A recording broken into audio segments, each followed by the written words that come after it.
Good evening, ladies and gentlemen, boys and girls. It's Wednesday, it's the middle of the week, and that means it's time for some more good old Warframe. Hello and welcome back, one and all. So we got a few people in here already. We got Beard, hello there, Beard, hello Plodite, hello there, Shaq, Zers, hello there, Quintus, Snake Raider, Striker, Tilly, German Gateen, Surf Cutter, Mega, and I swear I think I've missed a couple names in there. There's Esprit as well. I knew I saw an Esprit in there somewhere. Asking about the number of spanners needed for a ticket. The first ticket is always free. The first ticket is always free. I just set a high-looking number, Esprit. But yeah, you can only buy one ticket anyway, and the ticket is free, so it doesn't matter.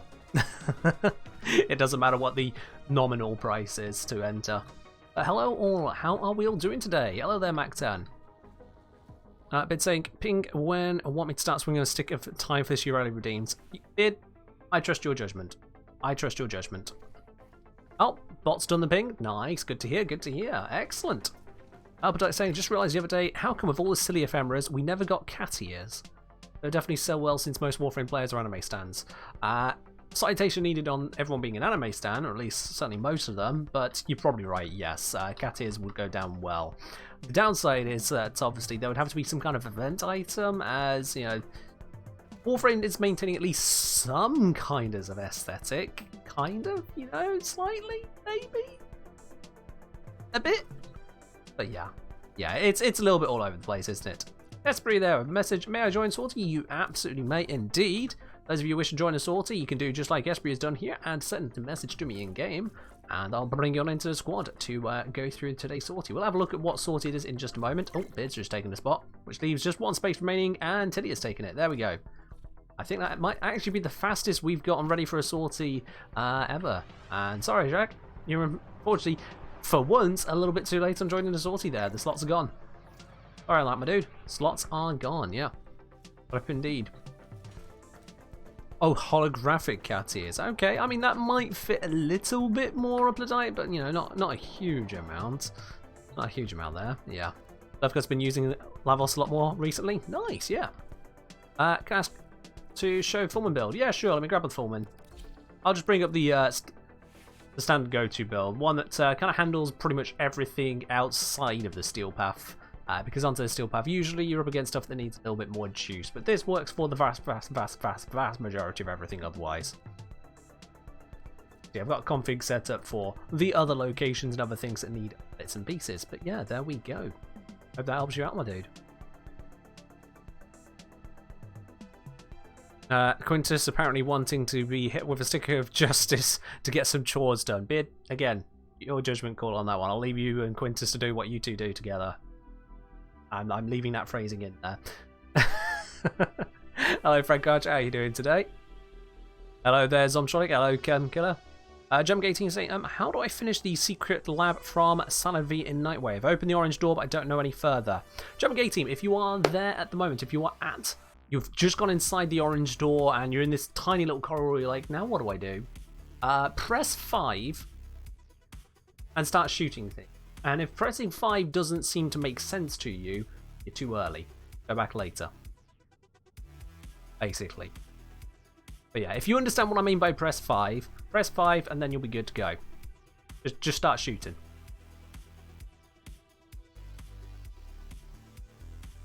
Holographic cat ears would fit female frames like Mag really well. I mean, it'd fit a lot of frames, to be quite honest. It would fit a lot of frames. It's just more, do D want to go down that road? I don't know if they do or not. I really don't know. Shaq saying, what do I think main Caliban? What thoughts on the frame actually? Well, regards to you maining it, I don't care, quite frankly. I don't mean that in a rude way. I mean that in a everyone has their own main way. So my thoughts literally don't matter on that. Unless you main Hydroid, in which case, what are you doing with your life? But you don't, you main Caliban. So yeah, it's my opinion is meaningless there. Enjoy it. You know? As for using him, well, I've got a whole video on him, dude, so, you know, check it out. That's my thoughts on what you can actually use it for. It's all in video form, exclamation mark Caliban. But, yeah. If someone's going to main a frame, sure, enjoy it. My opinion is nothing on that one. Absolutely nothing. What I do have an opinion on is being hit with a triple Urali to get started. From Snake Raider, Esprit, and Quintus, conspiring together to give me a triple Euryale for the sortie. God damn it. God damn it. The only thing worse than the existence of Euryale here is that she is now my second most formed frame and has more Umbral formers than Lavos. Which is, that's a problem. That is most definitely a problem right there. And it's not a problem I can get around. It's a thing. It just exists. This depressed lily pad will forever hold 4 or more former now. And they're expensive ones. Bastards. So, let's get on with today's sortie, shall we? Today we have got a spy mission with some dense fog, we've got an exterminate with secondary only, and then assassination over on Deimos with an elemental enhancement. Oh, that could be funky. That could indeed be funky. Let's get ourselves started on this, shall we? Want to enjoy it when you already can't see the Xmas units? You just reminded me, actually. Thank you. Let me just sort that. I was doing some testing with that the other day. Where is it? Where is it? Where is it? I didn't get it down in time. Alright, I'll sort it in mission. I was messing around with the visual effects intensity to test out different things and how that worked out. And let me tell you, it's freaking blinding when there's Xmas units everywhere. Yeah. Let's get that sorted, shall we? So I can actually see the game again. Visual effects intensity back down to 10. There we go. Now I can see through the world. I've been having it on 50 recently. I'm trying it with 10 so I can see just even more of what's going on in life. Hey, we got transcoding. Nice. That is always good. Here's gone for B. Alright. I will go to C for Ken. Yep, because that makes sense. I can't see at the moment, but you know. That'd be fog for you. I've had to turn down my render distance for this mission, apparently. Something to that effect. Esprit got stuck. Alright, cool. I bounced off a ceiling. See happen.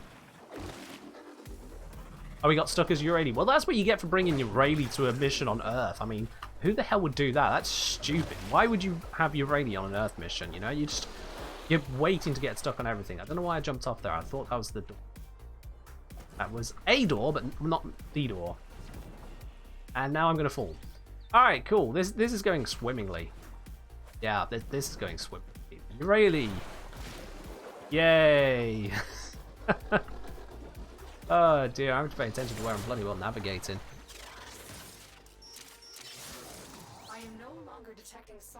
Alright, well, now I'm invisible. So let's use that time as quickly and sensibly as I can. Come on. Come on, lily pad. There you go. Nicely done. There we are. Euryale is a stealth frame, by the way. Yeah, totes. That wasn't a Parazon thing. No, I'm just that good with Euryale. There we go, yeah. Nah, fog modifier's still in. It's just, it can only happen on an Earth mission. So yeah, it's still a thing. Alright, well, Beard's done his one. I've done my one. Can't see in the rift. Who'd have thought rift plus fog equals bad, eh? Who'd have thought? But, yeah. We'll just, you know, give him a moment on that. Just do donuts or something, I don't know. Shouldn't take him too long to figure out how to do the vault, right? Let's see, is extraction over this way or somewhere else? The vault was to my right, so if I go dead ahead... head over this way, maybe? Could be extraction this way. Esprit is somehow down. Okay. This is not the exit. I genuinely cannot see where I'm going. I'm trying to use the map to navigate as best as I can, and it's just not happening, chat. It's just not happening. Ah, here we go. I am on the route to extraction. Nice. There we go. With ganks on console, get good.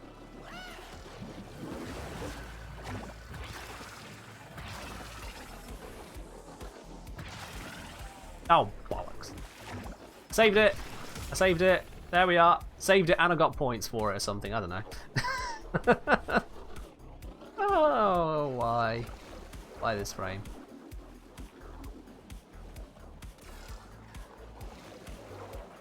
Do I have and or use endurance? And if so, do I have a good build guide on that somewhere? Endurance? Endurer. Endurer? Honestly, I don't even know what Endurer is off the top of my head. That's how little I use it. Endurer. What is? Mastery 7 thing. Rapier. With a crit chance of 10%! Ew. That's why I don't know about it. Ew. Quite frankly, yeah. My recommendation on building that is level it up, chuck it in the bin. Quite frankly.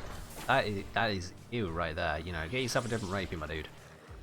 That is not what you need. Listen.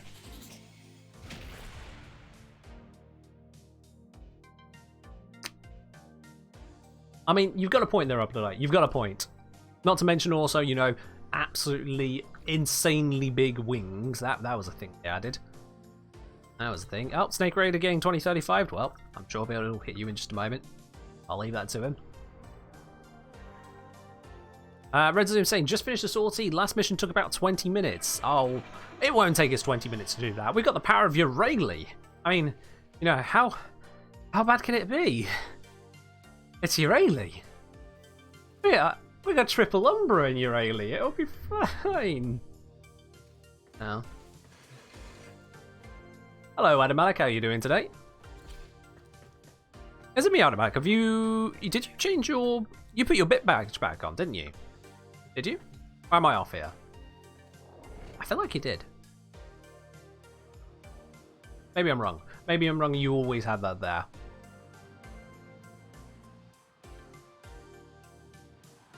In any case, let's head into this one. I've already completely forgotten what mission it is, so let's see. Unloading. It is a... I don't know. It's an exterminate. Oh, we can do that. Let's clear it out. I can do an exterminate.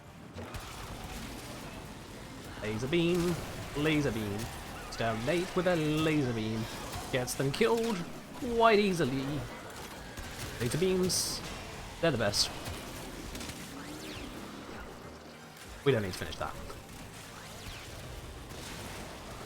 Just keep lasering.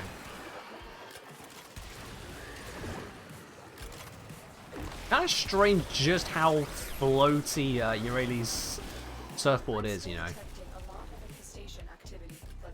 Like, when you're in a decently open space, you can get some interesting mobility on her. It's just, you need an open space. Without that, oh boy, it becomes a nightmare. It definitely becomes a nightmare without that.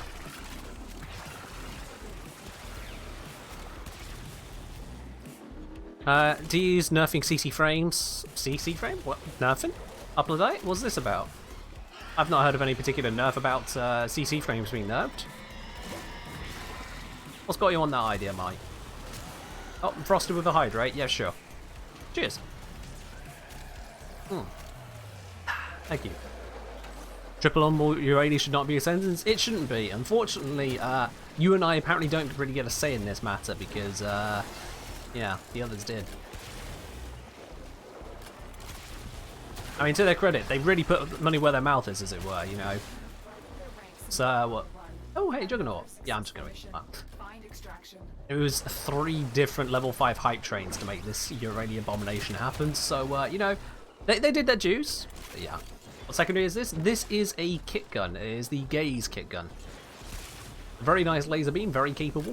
Chains to 2 other targets, not for a huge amount of damage, but the status output is absolutely bonkers.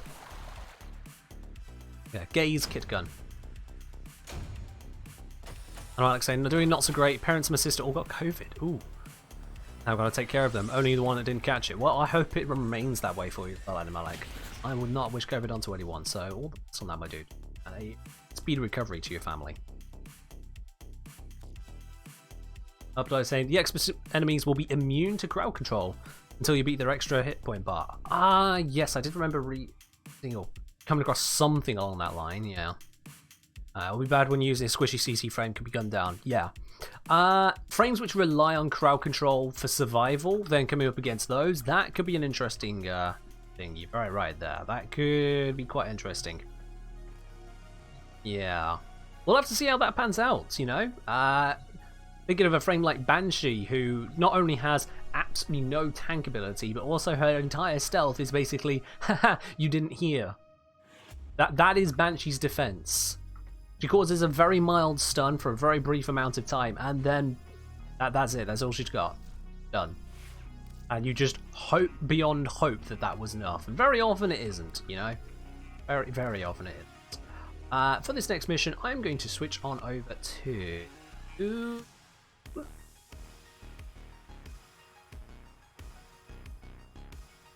Because it's elemental enhancements, I don't want my laser, don't want really high elemental stuff, but I also want to keep moving, so I don't know if Epitaph is really the way I want to go.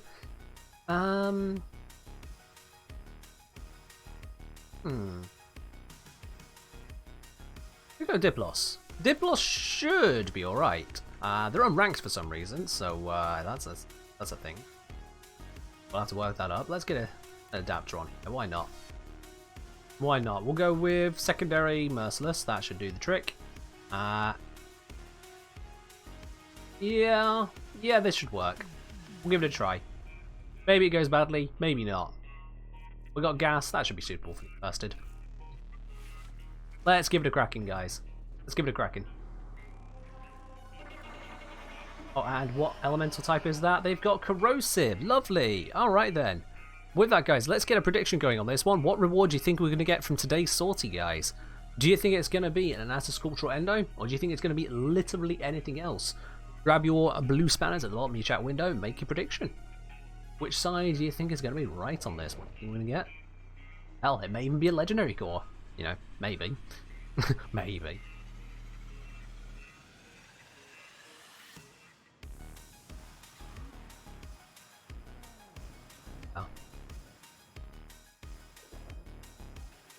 No, I understand they're Adam. I appreciate that, my dude. Thank you at least for getting the ones you did. For anyone who's not caught on to that, by the way, over on the Discord at the moment, I have got a request out to anyone who can give the time, basically. I'm looking to gather some information with regards to the times it takes all y'all to complete bounties. So if you head over to Discord, there is a channel bounty times, as long as you've got access to Discord, of course. And I just want to see, you know, how long does it take you to complete certain bounties? I don't need screenshots or anything, I just need the times, what frame you're using, and how, were you in a squad of people or not, that kind of stuff. You'll see all the details in the channel there. More information, the better, especially if you can fill in the gaps for missions that others haven't so far reported on. But yeah, I could definitely use you guys' help on an upcoming video with that information. That's a bet on Kuva, bet on a Kitgun River mod. Ooh, fair do. We'll see, we'll see. We'll see very shortly, won't we, guys?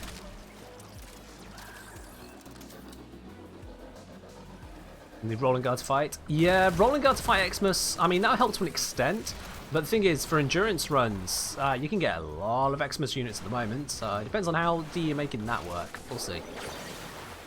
Again, big ol' we'll see, you know?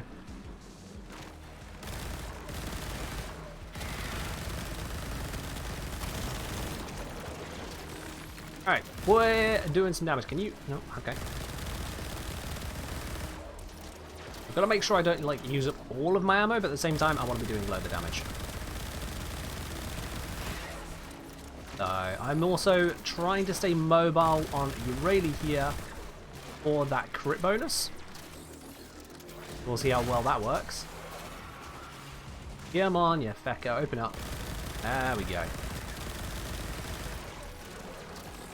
This could take a short while, you know. Especially when I have to use Urali for it. I'm gonna let that pop so I can get... What even happened there? Okay, that was interesting.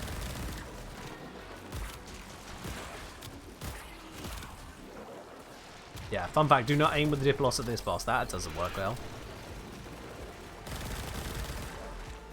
What is it doing? What? Seriously, what is it aiming at? Is someone Titania? Yeah, we have got a Titania. It was probably targeting one of Titania's little razor blades then. Okay. That makes more sense. Stuck. Alright, you take care, Mythic Spirit. You take care. Yep. Oh, aiming at the bloody razor flies. God damn it. And this one I hate most out of all of them because he swings so much.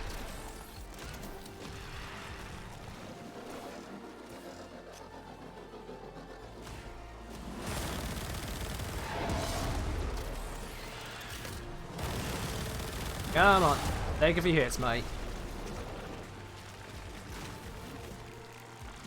Why can't I fire? I've been knocked down. Okay, the game doesn't want to show you, but I've actually been knocked down, which is why I couldn't fire. There we are, I finally got it up again.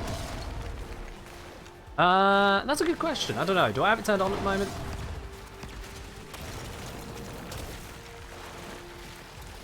moment? Maybe. You know, looking at that, maybe.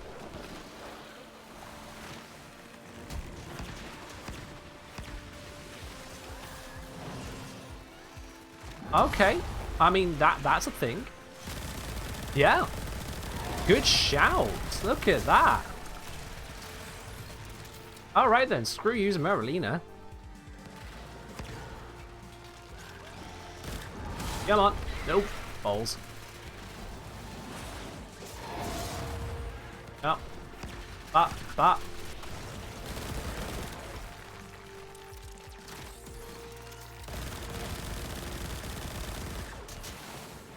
Bop. Bop. We're getting there. Kinda. Maybe. No. They're not really.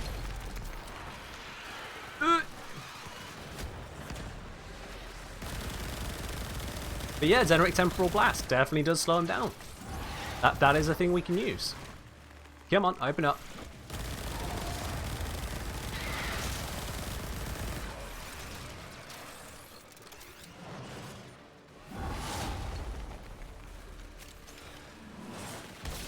Remember a gif of Grendel doing what now on Meg? Come on, I can't aim with this gun. Literally, I'm not allowed to aim with this gun because then it doesn't work. God damn it!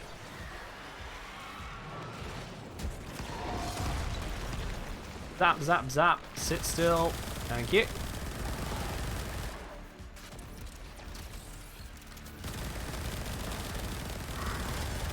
Hitting it with all the red crits we can muster. Hey, that one's down. Excellent. Oh, I see. It was an early thing with Grendel. Early thing. All right. Hit with the zap. Hit it with the crits.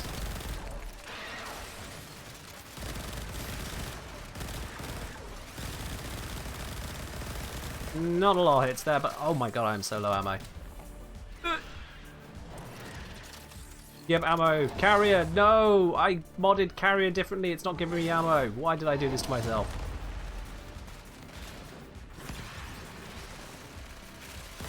There we go. Okay, we're on to the next stage. We're going to go down and I'm going to drop an ammo pad because I actually genuinely need one. Or I could, no. I could switch to just using the Fulman. I just don't get the crit bonus of being Uranium, right? I could do that.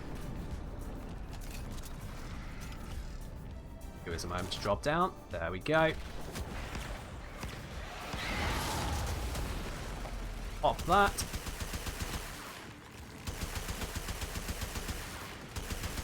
Come on. Oh god, I've slowed it down too much. There we go. Slowly dealing damage to it. This might be better with an arc gun. Why do I have the Fluctus again? God damn it. Who keeps on randomizing my loadouts? Yeah, no, this is not happening. Okay. Goodbye to that thing.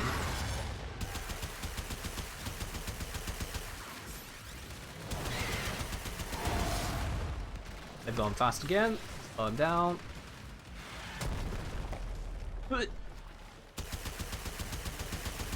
This is a slow boss, isn't it? And then that happens. Alright, we're good.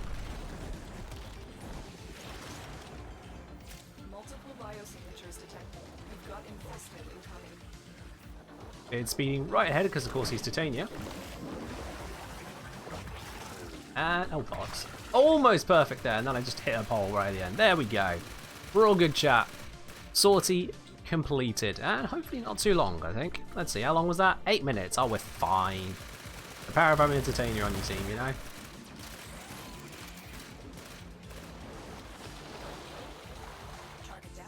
You finally got your Ash complete. Nice. And look at that. Today we get a rifle ribbon. Okie dokie.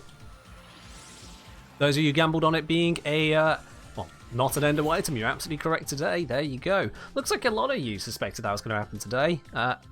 No, wait, no. Mactan gambled 15,000 spanners. That's what happened there. I mean, a lot of you did gamble on that side as well, but goddamn, Mactan, 15,000. You were practically all in at that point, I feel. Scravy Gravy on the other wrong side with 5,000. Oof. If only Scravy, if only. You could have walked away with 20,000 there, but not this time. Not this time. Oh dear. You didn't have more than 2k? Well, someone's got a lot more than 2k now, Mad Balcom. And it's Scravy. Turns out the Buzzlock was not worth using? Yeah, Tilly, yeah. Yeah, Buzzlock is... Yeah. Alrighty, so we had the You Ready request, and then the You Ready request, so those three are all done now. We have a request now from Zomtronic, playing Hollow Knight again, so why not see the Bug Queen herself, Titania? Alrighty, Titania, we can do that. We can go for a little bit of Titania action. I don't want to keep using the dead boss, quite frankly, no. We had it once, that was once enough. And you. Should have brought Strife for a Redeemer? Yeah, probably should have. Probably should have bid. In any case, guys, right, today, I haven't put it into the title because I felt like just putting down a silly title instead. Today, guys, what I want to be doing with you on the stream is we're going to be farming through some missions to try and get as good a time as we can possibly do so on, though. So, see as well as we can do. And that is tying into the request I put out on the Discord as well for times on people's bounties. So, we're going to start off with some bounties. We're going to do... couple runs on the plains, we'll do a couple runs over on the Valis and a couple runs over on Deimos, and then on to other ones from there. Change my icon? Thank you, sirs. Yes, I need to change that. So guys, if you would like to be part of that as well, if you want to help me get some amazing clearance times on those missions, send a message to me in game to the Kengineer. I'll bring you into squad and we'll take it from there. Sort it out. Yep, there we are. Make you the Mausolon, Corvus Prime, yeah, it still needs leveling, so out there, but the Mausi is just fine. Check the damage type on it. It is radiation. Good, good, good. Alright, that'll do just fine. Pendragon, send a message. You may indeed join. There you go. Frosted, cheers again.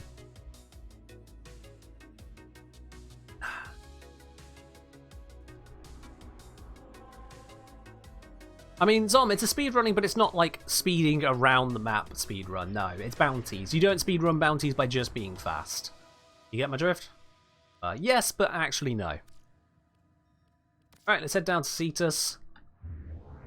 Let's get the bounty up and running, and we'll take it from there. I'm only going to be focusing on the T5 bounties, the Steel Path ones, the spoilery, Narmery ones, all that other stuff. They can just sit where they sit. Actually, no, you know what? No, the Narmer one, because it is daytime here, the Narmer one we will do. Tell a lie, we will do the Narmer one. So let's get that cracking, let's get you, and let's go. I mean, she does kill fast, you're right, right there, Zom. Alright, you take care, Zers, have a good one. Yeah, for anyone who has not yet played Titania, which I'm sure is going to be some of you here in the chat, Titania is an amazing frame. She is an amazing frame in various ways, not least of which she does a lot. She's got good survivability, she's got a little bit of crowd control, she's got perfect status immunity available for herself and for allies if she wants to put in the effort. And some decent damage output too. Hey, come on. Come on, come on, come on. Waiting on. We have one here? It says waiting for other players. Oh wait, you're not part of my team. Hey. Oh, we got Tilly, we got Pendragon. Who are we waiting on? Here we go. Loading. I still don't see who we're waiting on. Yeah, I'm lost on that one. I have no idea, chat. You got stuck in the dialogue with Konzu? Oh, that'll do it. That'll do it. If you accept this mission, move to the waypoint and disrupt the force before they can mobilize. The commander in charge of this detachment is hiding somewhere near my waypoint. Draw them out and eliminate them. Here we go. Full speed Titania. Draw out the target in 1 minute is the bonus, and I think we're going to manage that just fine, because we only need to kill 25 enemies.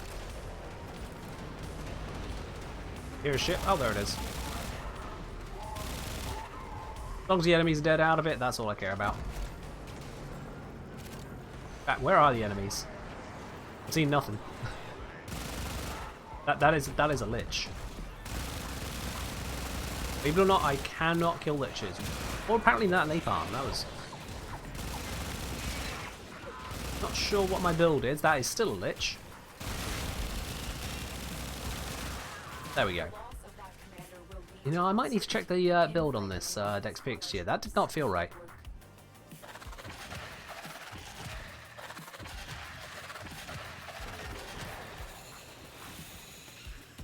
It might be faster than Arcwing. I haven't tested to see if it's faster than Arcwing, but I think it should be. Where's that drone? Where is that? There it is. Oh. Oh, someone else got it. Okay, cool. That's fine with me. That is fine with me. As you can see, you know, it's pretty fast. Is Razor Wing. You can just kind of go that. And then because I'm Titania, unfortunately I do not have Loki on me, so we're going to have to do a slow grind on this one. Normally what I would want to do is literally just go ahead as Loki and teleport the drone over. We have Zephyr, Wukong, and Beard didn't make it into the squad, so... Yeah, we are down a person, and no one's got the ability to speed this up. Beard's joined! What's he joined as? Mesa. God damn it. I had all that faith there. That felt like the perfect setup for him to arrive as Loki. And what happens? Mesa. No offense, Beard, but god damn it. That was not what was supposed to happen there. Alright, let's start churning through all these. I agree, Evie, I agree.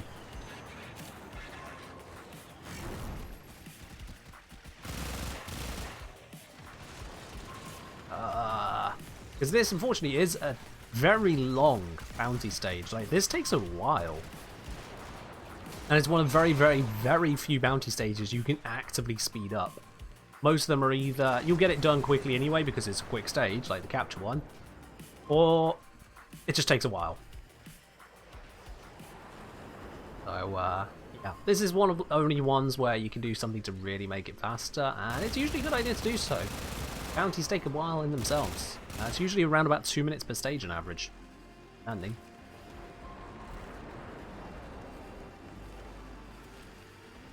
Oops, I have accidentally left my speed benefits go. Let's fix that. There we go, back up to full. Does Volt Speed buff the drone? I don't believe it does, no. I think basically nothing actually improves the speed of this drone, if I recall correctly. But what you can do is use a teleport function, so either Nova Portal or Loki Switch Teleport will make the drone get to where it needs to be faster. That is about the long and short of what you can use. Bad. You need just 2 frame options really for that stuff.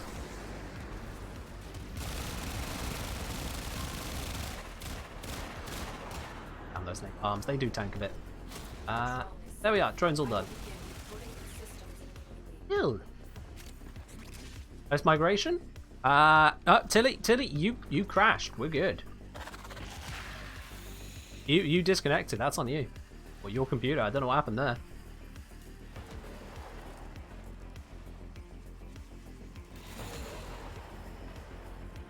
See if I can't find these. There is one. Can I stop being a tiny little bug for a second? There we go.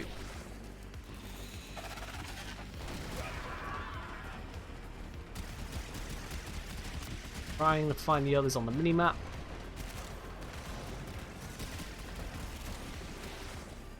There we are. And third one, please. Could be here. Nope.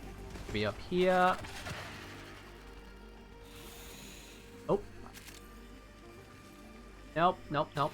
Over here, maybe?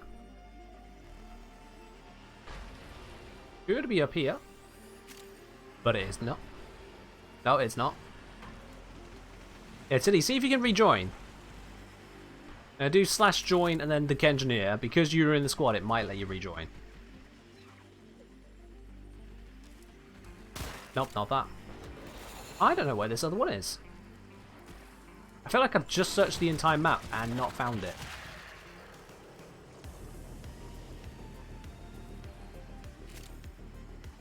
Is there a spot I'm missing?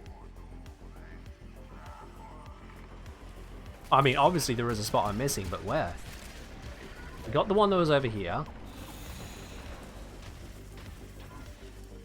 I got maximum speed. I bump into nothing indicative of it. That is an iridite formation.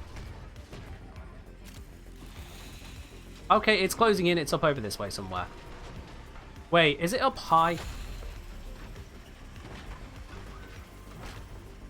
It was up high. Who puts a resource cache up here? This is not a logical spot for us to check.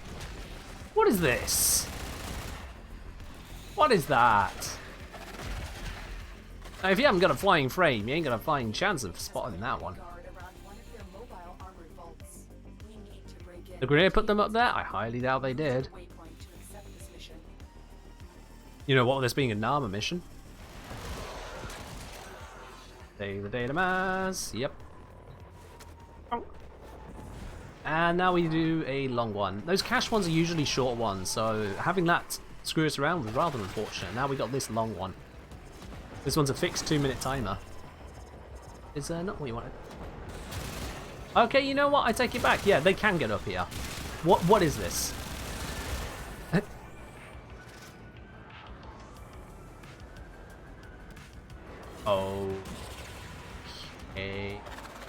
I died? Man, this is all hell revealing to me. Yep, okay. Not sure what killed me now, I just kind of died. Like, just instant death. No flashy animation, it's just dead. Hello, Grenier in the dropship. Let me shoot you before you even get out. Haha. Oh, hello, other dropship. You've got them out on the outside, haven't you? Hello. And these ones. Oh, I somehow blinked past that one. Thinking you'll miss it. Oh, I missed it when I blinked.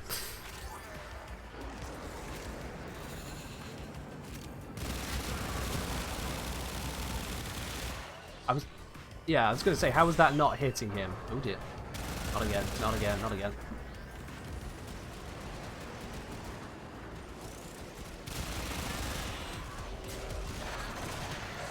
Keep my status of unity up, keep my speed buff up. I have no idea where they landed because 3D sound is not working well for me today.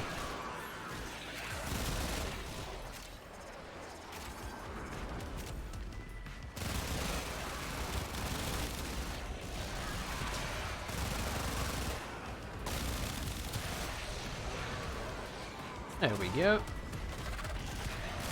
And objective complete. Alright, final stage. Mission complete.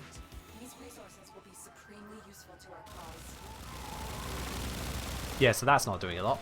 I'm detecting troop buildup in the target spotted. Strike fast and Eliminate the nearby enemies 75. Wow, that's a more than a few. Alright. Suppose it's going to be 25 per player then, right? I've located another mass of enemies. Take the fight to them. Another massive enemy, somewhere over here. Hello. I am here to kill every single one of you. Don't mind me.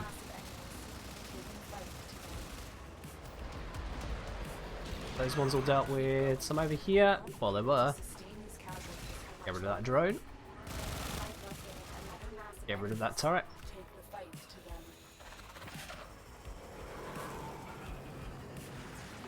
Yeah, whoever asked earlier, does Titania's Razor Wing get you there faster than, you know, Arcwing? I'd say, yeah, that's a resounding yes. I mean, just look at that speed. You know, that ain't messing around. That gets you there quick. That definitely gets you there quick. Are enemies over this section, or is it just lit up? It's just lit up. Okay.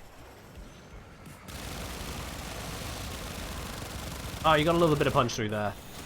Good work, killer. Ta-da! Alright then, and that was done in 10 minutes 20 seconds. Taking a little bit of start time.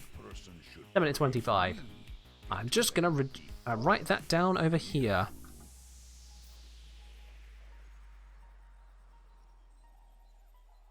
So, on my record, bounty 10 minutes and what was it, 25? Was it? Something like that.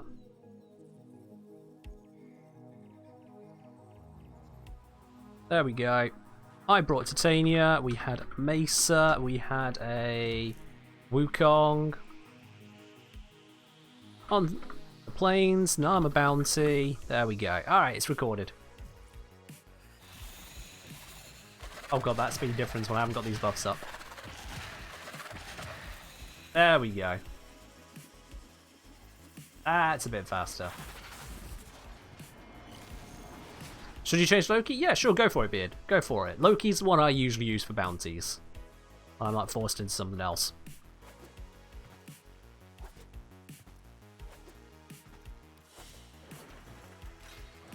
Ta-da! Beautiful. We got 3,000 endo from that. Yeah, okay. Alright, that's a little more than a little bit right there, you know. 4-9 rice splash and 3,000 endo. You'd like a Virgilac? Better. I purchased all of the new war melees with platinum, so I can actually get stuff in time. Alright then, next up we have a request from Shaq for Caliban. Alright then, Caliban. Let's bring out Shaq's new favourite frame, Caliban. I don't really need to change to any of the setup. What I will do is switch this over to my Steel Path variant just for the extra punch. Any particular reason we want to speedrun these missions? Well, even you want to be running these missions quickly in the first place. But the reason I am doing these ones in particular is basically for an upcoming video.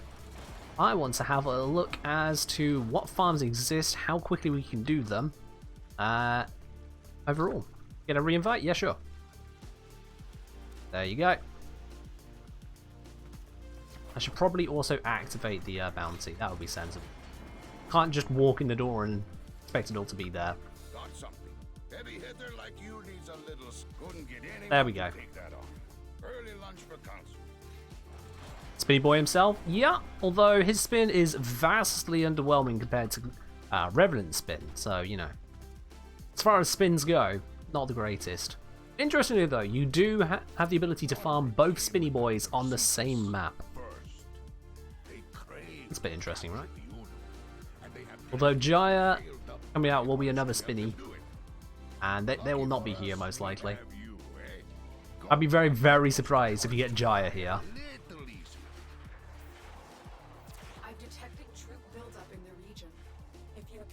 Yeah, it's an odd one up, Meg. They must have just had the name on their mind. Caliban with his Razor Jaya, and then along comes Jaya.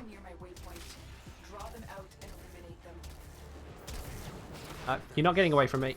Nope, nope, nope. Nope. Nope, nope, nope, nope. Got him. Where are you? Where are you? Aha. Nope, nope, nope. Got him. Alright, we're all good. Back to the mission, guys. Back to the mission. You saw nothing. Jarby from New Syndicate, yeah.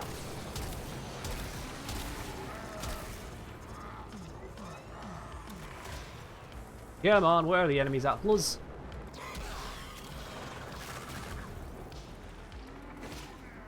Petition to rename Cetus to Spin City? No. Oh, Beard's having fun, okay. Oh, here he comes, here he comes. We apparently took too long on that. I wasn't distracted or anything. Nope. The loss of that commander will lead to uncertainty and infighting among Lovely. troops. Good work.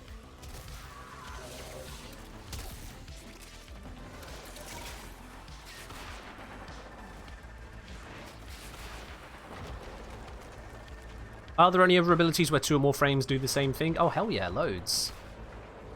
Loads. I mean, case in point, you've got Loki, invisibility, and Ash, Spectre, which is invisibility. You also have Loki and Ash. Loki has switch teleport, Ash has teleport. You know? There's a lot of frames which do very similar things. Axie drone. Drone is here. Hello. Oh, he's got it. Alright. Cool. Now let's see Loki do their trick, guys. This is where Loki really shines. Look at that. Massive distance.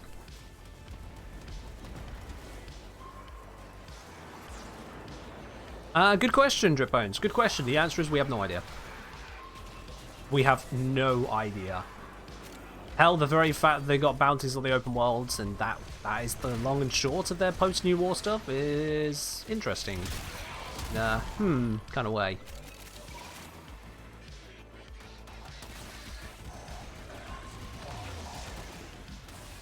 I mean, Feather the Crow, you know, what's wrong with Cetus? You know, they've got their town name. They don't need a new one. They're good.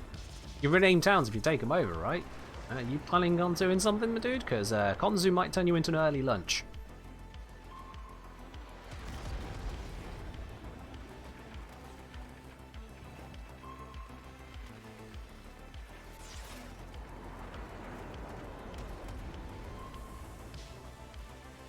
You feel like Caliban was rushed? That's an interesting take. Do you have anything behind that, or you just feel that?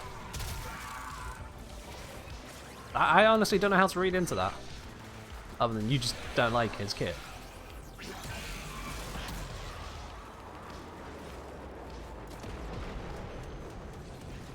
Oh, Mactan, that was because, you know. Honestly, New War, cinematically, beautiful. Fitting into Warframe lore, eh. Understanding it post the fact, eh. Yeah.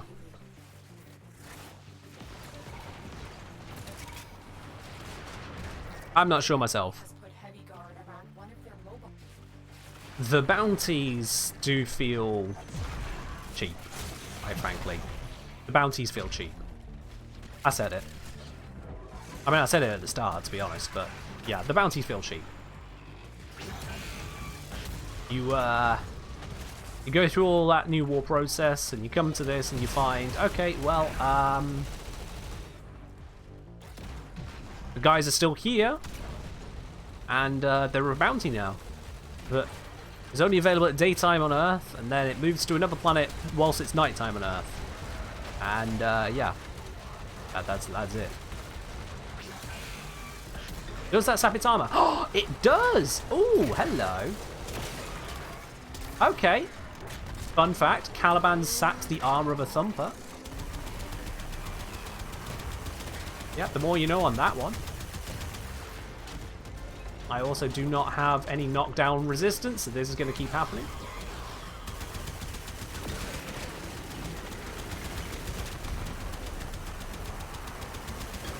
But yeah, Caliban can permanently strip the armor of a Tusk Thumper. And someone's got a nuke core. Okay.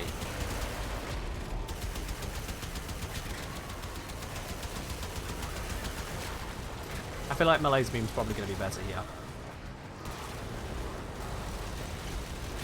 Jesus, will this thing sit still? Thank you. Yeah, I'm going to leave that to the Necromex. That is definitely a fight the Necromex should be fighting. Not a Caliban here.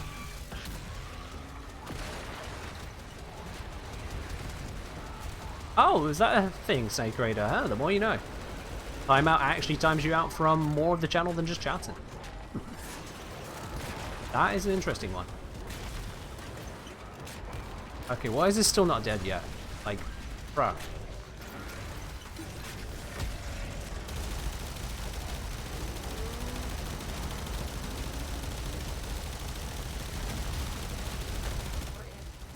Fun fact, I just used my wand to slow it down. These resources will be supremely useful to our cause. Tanking a bit, okay. I take it back. This thing is really tanky.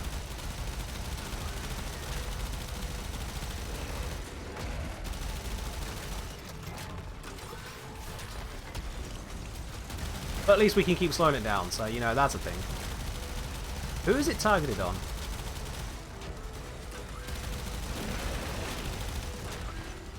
I'm gonna run this way around it. Okay, it looks like it's actually targeted on me. Maybe. No, it's targeted on Tilly.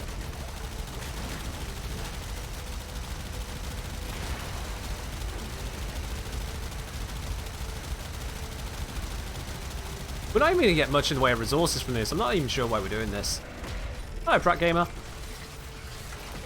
Give that another throw, slow it down, gives us loads of time to hit this leg, and we're golden.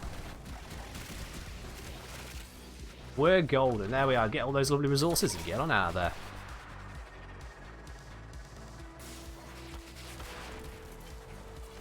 Lovely job. God damn it.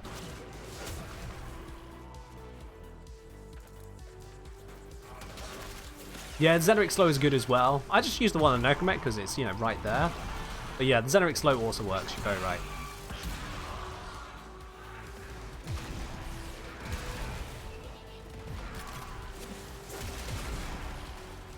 I'm not going to get a lot of kills on this one. Yeah, these are just kind of dying all around me.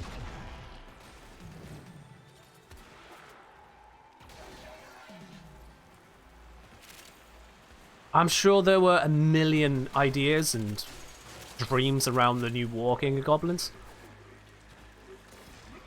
I get what you mean, it's just, yeah. There was always going to be a billion different ideas that didn't happen for the new war.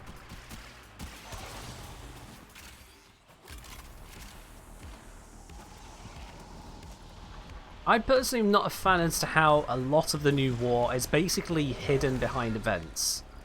So Scarlet Spear, Orphic's Venom, those two big ol' events, they were critical in setting up the new war, frankly, and making it feel like the war was here. They're gone. You can do Orphic's as a mission, but it's in an isolated pocket of the game.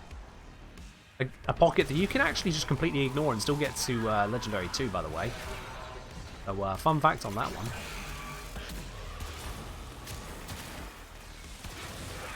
So, yeah, I'm not the biggest fan of how that turns out. Should you get Prime Fury or Shred? I would honestly say Prime Shred. Prime Fury is an attack speed buff. It's like, okay, cool. Yeah, you've got just attack speed when there are already so many different attack speed options out there. Like Berserker Fury, which is just better anyway, by circumstances. Whereas for Prime Shred, that gives you not just fire rate, but also the punch through, which is huge on weapons which, you know, lack punch through, like AoE. Oh, that's the end of the bounty, isn't it? 9 minute 54 for the end of the bounty. Let me just write that down. So that is... There we go. What did we have in the squad? We had Caliban, Wukong, Loki, Zephyr.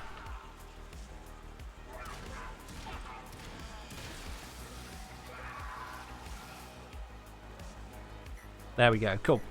Just got that quickly recorded.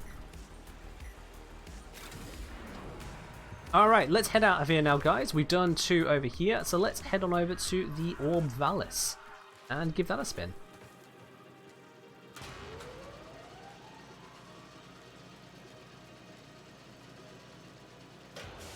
Yeah, there's various events that I've just not taken part in this game as well.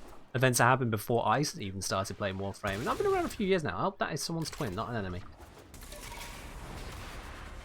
And it is, in my opinion, a serious flaw as to the lore of Warframe, that a lot of it just kind of ends up somewhere for you to either read about on a wiki or just read about somewhere else. It's not an experience a lot of the time.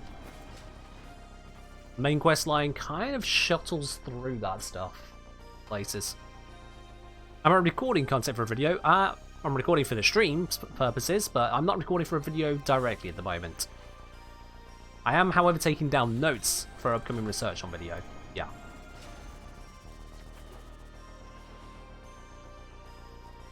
Yeah, like for example, when I was going through the main quest line, and got introduced to Teshin, or rather, my character saw Teshin and he went, "Wait, what's Teshin doing here?" I'm like, who the hell is Teshin? See, I've never gone to the Conclave. Never. So, I had never actually encountered Teshin before. And now I'm on the quest line that goes, "Oh my god, it's Teshin, what is he doing?" Who's Teshin? So yeah, the quest line kind of does leave a bit to be desired in terms of setting things up. Most optimal way to finish an armor bounty? Have someone who has a Loki or a Nova and is good at teleporting the drone, and otherwise just be good at killing. That's how you finish an armor bounty quickly, as we just witnessed there. There's not really a lot you can do to speed them up.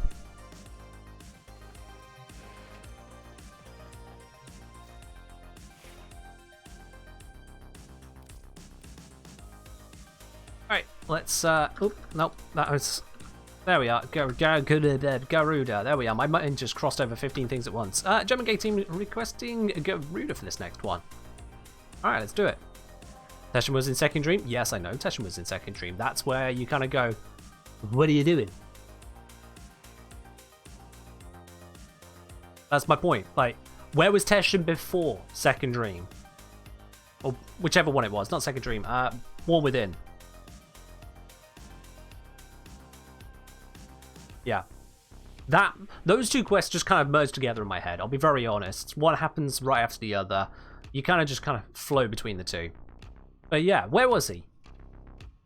Where was Teshin before you get to Second Dream, War Within, that area of the gameplay? And yet, when you get there, he's supposed to be this really important figure in your story. Not just the story, but your story. It's just not there. It's just not there before. I know, because I personally went through that confusion myself. Like, who is this guy? If he was important, I would have known about him as a player then. Alright, let's bring back the crew. Unless new people want to join in. You know, guys? I'm going to open it up, in fact. If you want to be joining in on some Fortuna bounties, we're going to do a couple bounties over at Fortuna. So if you want to be a part of that, either do what Beard does and just magically join in directly, or send me a message directly, and I'll invite you into the squad. First come, first serve. I don't really care. We'll get this bit going.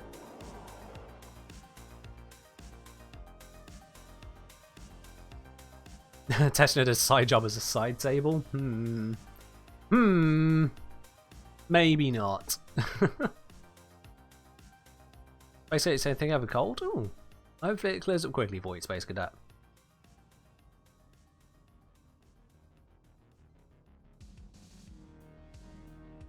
Why regular Garuda? Because I forgot that I had Garuda Prime. Yeah. Look, she's not been out that long, okay? There we go, whatever.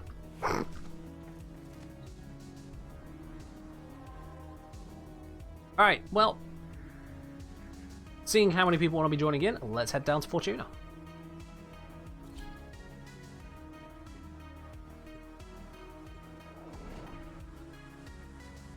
I'm excited for Angels Retirement. I am indeed. I am looking forward to it. I always keep myself rather reserved when it comes to hype for upcoming things, because let's say in various games I've been disappointed 1,000,001 times. So I hold myself reserved, minimal expectations, see what comes, you know. But beyond said reservation, I am excited. I do want to see what comes next. We're gonna do this one. Because we ain't got the norm one here, so we'll do this one.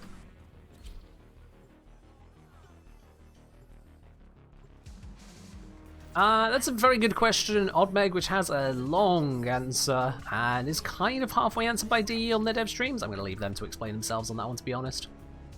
Yeah, Pendragon, you absolutely may. There you go.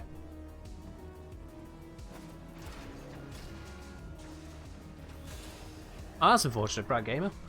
But hey, to each their own. Teshin sells goods for Steel Essence? Yeah, not by the time that you get to him in the quest line, though, Ketitchkek. That's after. Not even optionally. You go through those quests as part of getting through the star chart, so it's definitely after.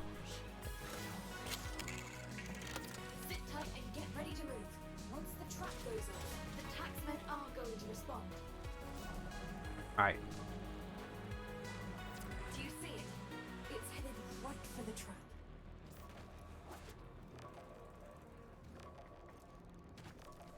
I suppose Renova.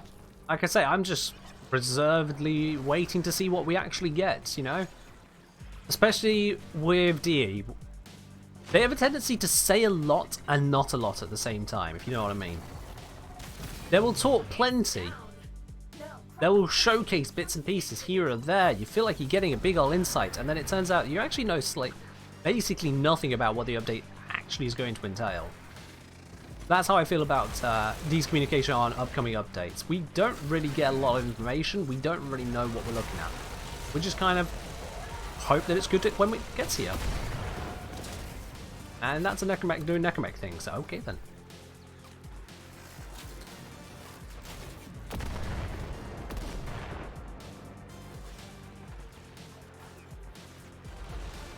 We'll see how it all comes together. Like I say, we're a week away. I want to see what we've got rather than speculate over what I would like to see. Because, you know, what we would like to see is fanfiction. Until it exists, it's just fanfiction. And I've said before now, my opinion on discussing fanfiction. Everyone's got their own version, what they would like. Some of those versions are totally stupid, some are well put together, but it's all fanfic. Until it exists.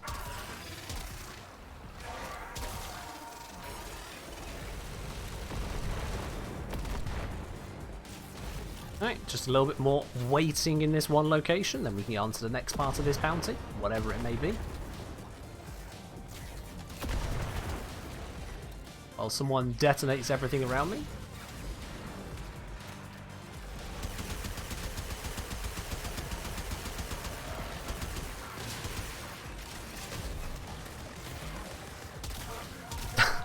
Every frame would turn into fairy granule if we got what we want. Doubt. No, knowing you lot, every frame would turn into Euryale. Let's be honest now, that's what you guys would end up doing. If this Twitch channel had its way, and I don't mean me, I mean if you guys had your way, everything would be Euryale. With a side helping of Voltamelon. That's what we'd have. Void Sling seems really slow. Until I got my hands on it, Pratt Gamer, I am not passing judgment. You also have to remember that demos for games are often used to showcase in a way that people can comprehend it, not necessarily actual gameplay. So I'll wait until I have my hands on it to pass judgment. Maybe it could be absolutely bonkers great. Maybe it will be terribly slow. Maybe it'll be something else entirely where we go, actually, you know what? We don't care that it's slow because it works because of X, Y, Z. We don't know. We genuinely do not know. Yeah, I'm holding judgment on that. Snake Raider, you are just pack of lies, you are. Just endless lies. There's a test server. There is a test server. Not everything ends up on that test server. Test server doesn't always have up-to-date stuff. Quite frankly, the presence of a test server is more of a lie than a truth. You'd think, oh yeah, a test server, so we know what we're going to get. Nah, that's not how it works. That's just not how it works, unfortunately.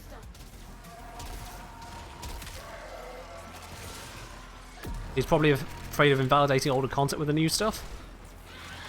I mean, it's always a concern. Yes, you don't want to make old content pointless with the release of new content.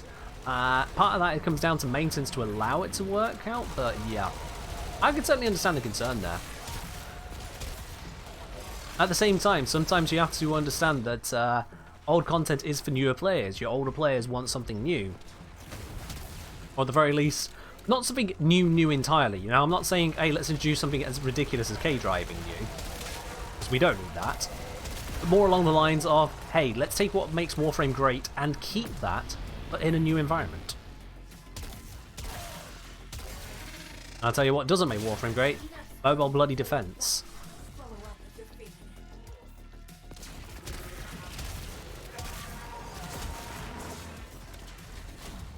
Alright, mission successful. On to the next stage. Water skateboard makes Warframe great? No. Just no. Water skateboard denies you from even using 2/3 of your weapons. 3/4 if you count art guns. How we ended up back here?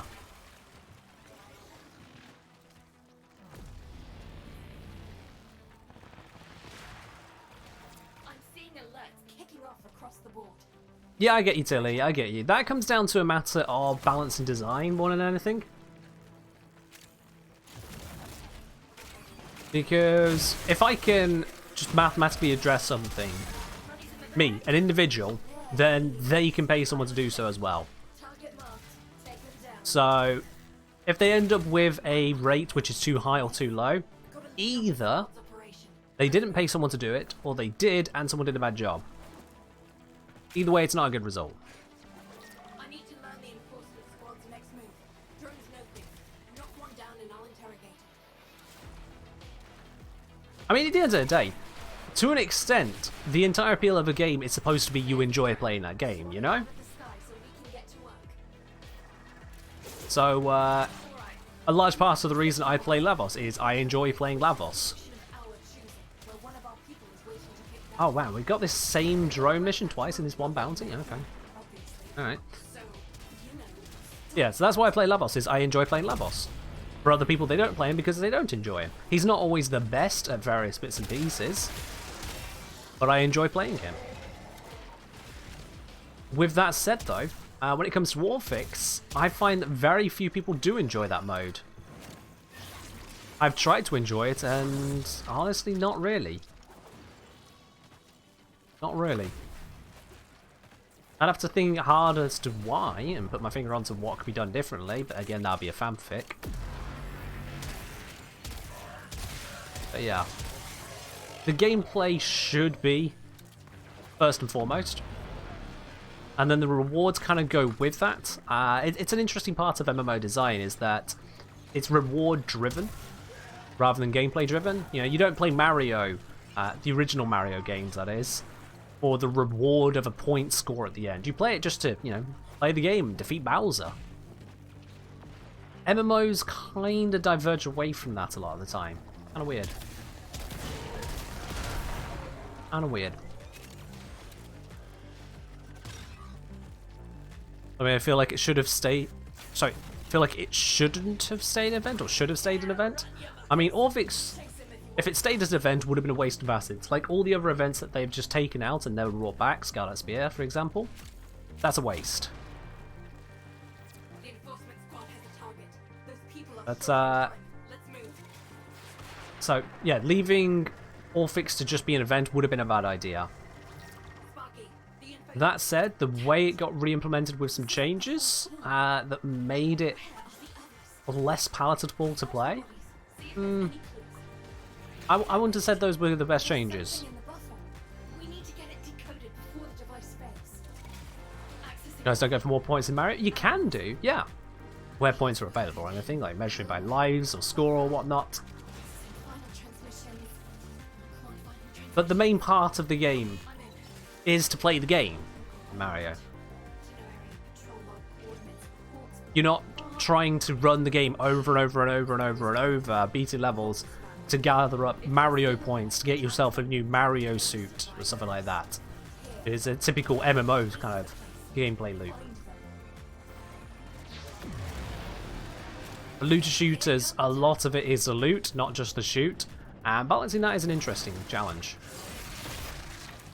It is definitely an interesting challenge. Sometimes he hits it, a lot of the times they hit it, otherwise we wouldn't be here.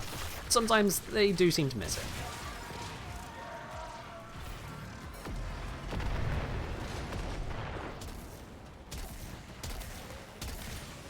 Yeah, really, that could be an interesting way. More frequent events of event-based things, that could be more interesting.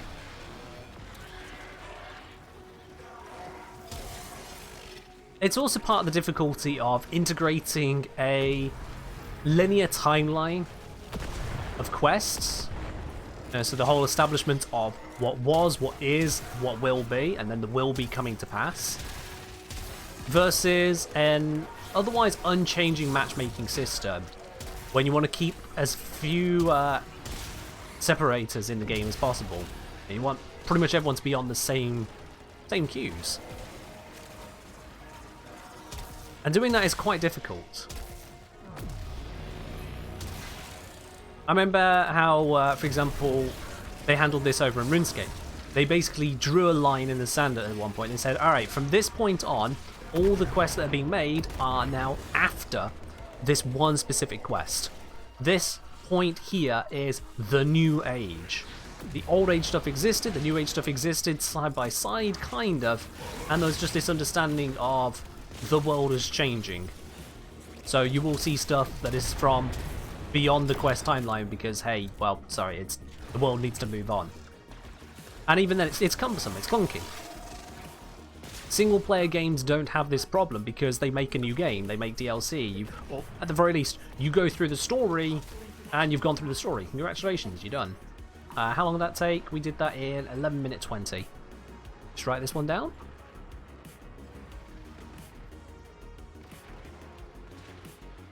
Who do we have in the squad? We had Garuda, Mirage, Wukong. Oh, I just got knocked down.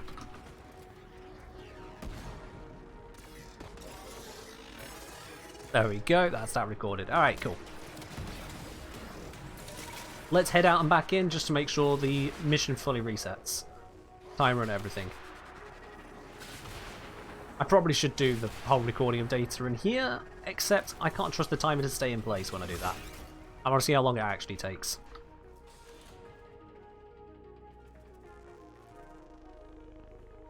So yeah, doing story in a social, broad, people coming in at different times MMO like this, choose your own path stuff, is really difficult to do. And at times they land it, and other times they don't really. And that's the same with anyone. That is the same with anyone in this kind of position. Alright, let's switch over to another frame. We had our Garuda. Let's grab Wukong. I'm kidding though. Everyone runs Wukong. Let me see. What do I want to use on this one? You know what? I don't use enough Hildren. There's probably a good reason for that. But let's use some Hildren. Yeah, looks good to me. Really high strength. Ridiculously high strength for some reason. Okay. Sure. Why not? Let's do it. Remember guys, if you want to be part of these missions as well, you're welcome to join in at any time. Just send a message to me in game, I'll bring you into the squad if there is an open space.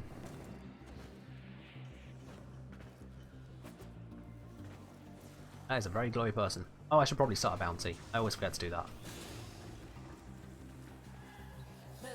You'd think I'd remember to do this, considering it's the entire reason we're here, but no, even when I've been testing solo, I keep forgetting to do that. I'll walk in and I'll be like, what do I do? Oh, right. It's a mix-up at times.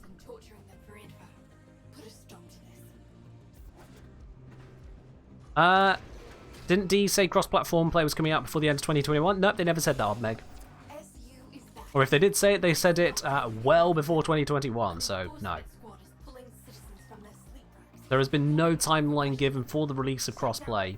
It just comes out when it comes out. What they announced was, hey, it's a thing, we're working on it. Look at this stuff that shows how far along we are working on it. That's what came out. That was the news we got.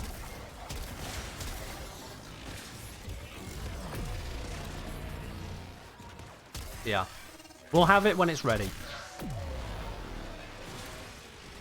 Once again, I'd say just don't get your hopes up for it. Hell, before the announcement that D were working on it, I was staunchly saying it wasn't going to happen. Just with the nature of how the game was being updated and ran. A few updates in a row gave the indication they were working towards that kind of thing, and sure enough, yep, they announced it. We're like, oh, okay, wow. Hell, they're actually doing it. But we have no guaranteed timeline on that, so we'll see.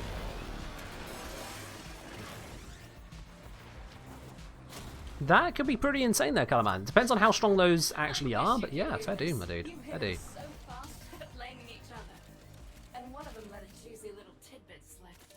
Alright, second stage of the mission. Where's it going to take us? Arcwing and moats? Drones know things. Knock one down and I'll interrogate See, this somehow actually makes more sense than usual. Okay. And the de-animation as we leave too. Okay, that well, yeah, okay. Good thing these guys are still working on the bounty.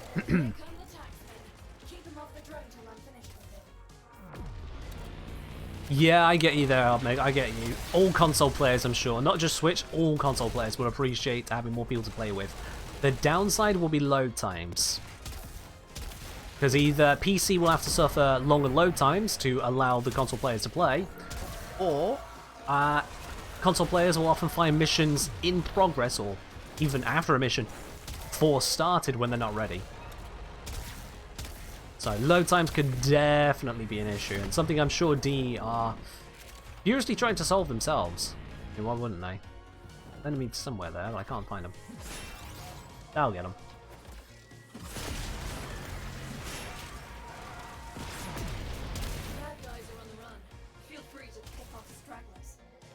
Ta-da! Mission successful. On to the next one, chat. Will make sending things from Flat easier? We hope so. Again, we don't know the details. I know I sound like a broken record, but we don't know the details. I very much the kind of person who will let an update happen, see what we got, and work with that. I would like for things to be as great as they could be, but we simply don't know what don't know what they're gonna be. Oh. Do you perhaps think yourself on safari? We are here to capture and preserve. I autopiloted so hard. I'm sorry, business. I'm sorry. Oh, I feel so bad every time business comes up like that. Like when Sun over on Deimos pops up and say, you Tenno Bloodlust. I don't care, quite frankly. He annoys me. With Dude over in Cetus, it just doesn't make me care enough, really. He doesn't seem all that bothered. But with business, when you kill an animal here, business goes absolutely mental at you. I feel so bad each time. Genuinely do. Neft's got a coil drive patrolling the valleys. Ambush it and I'll rip the data mass. It'll provide key info on what. Yeah, if you ever want to catch those voice lines, like, I'm not recommending you go and murder animals around here, but it certainly shows an interesting amount of passion from business that you don't normally come across. Once it hits the trap, get down there. Oh yeah, some players a jerk well, it means I don't actually care about him that much. I ain't got time for jerks.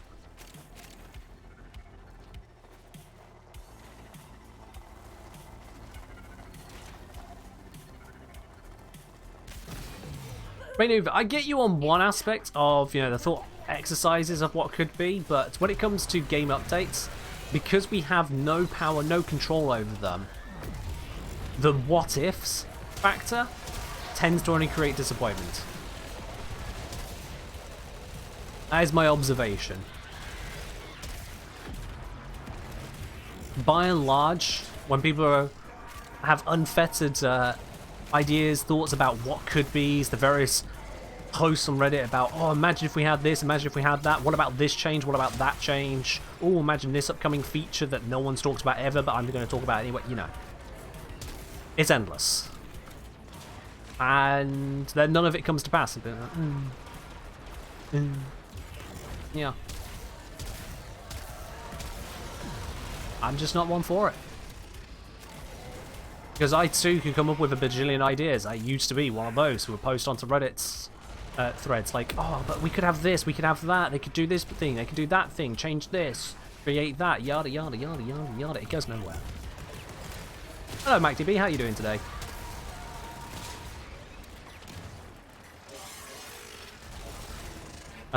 So now it sounds like it's just Circle of Life. I mean, it is. That is unfortunate. But we should try again, He just accepts that's what happens. Sun just sounds like an emo half the time. I mean, he practically is, let's be honest now. Animal-loving emo. And then business. Business gives you the business. You know when you're messed up with business.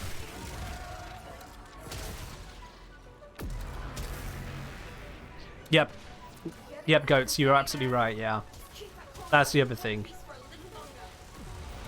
When people see a fanfic, as I keep calling them, that they believe and they think this is great, this would really help the game, this would be so good, or oh, I just love the idea, I want to use that power, that option, yada yada yada, and it doesn't happen, like, oh, but it could have been so much better, I had this great idea for what the new war quest could look like, and you did none of that, I thought we'd go to Tau, and we didn't go to Tau, it's like, okay, yeah, cool, yeah.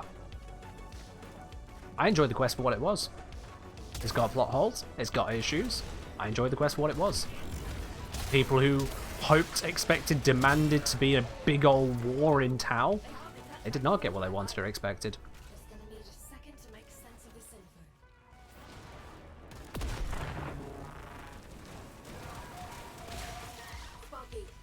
Oh yeah, there's also that aspect as well, Rainbow, is either saying directly or hinting at, I'm not sure there, how the devs along the way as to trying to build up hype and whatnot for their game, whatnot, all the updates they're bringing out, will then also start talking about features they would like to see, they're working on, they might just accidentally comment about things which could be interesting, and in the process, people then go, oh, the dev mentioned about eximus units giving you 10 million focus, oh my god, imagine that, that'd be great, and it never happens, and people go, oh, but the dev said, they promised, like, no, someone offhandedly mentioned it in a stream, like, imagine it.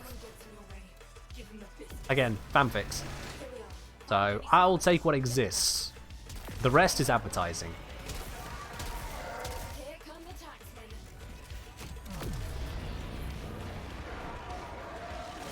Lack of new lore?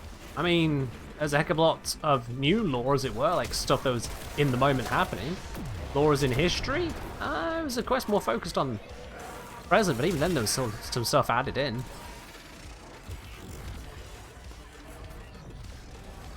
I mean, that's fair on that kind of man. If you don't play the frame much, it can still be an interesting skin to have from time to time. Playtime on a skin isn't a requisite for you using it. Yeah, go for it. I don't use Eldrin that much. If you like the look of it, grab yourself a skin. Oh, apparently there's some toroid somewhere. I'm gonna hope that I picked it up.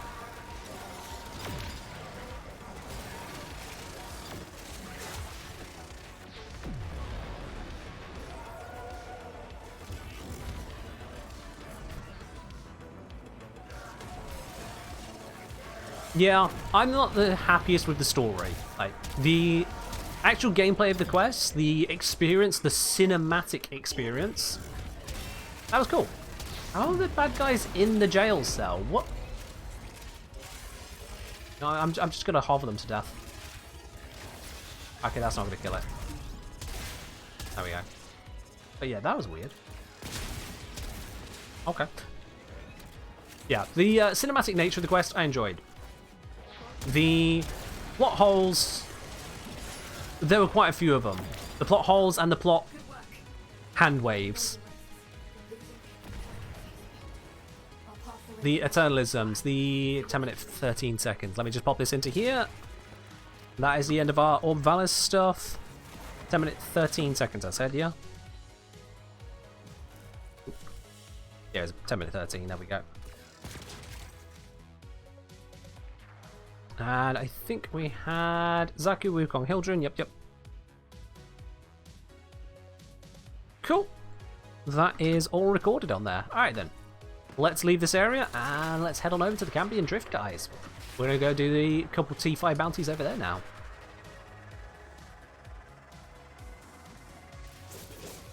Cal Vizar for favourite new character in Acts 1 of New War.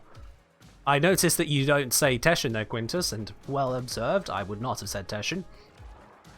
So, yeah, Viso. Alright, you take care, Beard. We'll see you in a bit. Quick, everyone, whilst Beard's away, start posting Russian memes. In English.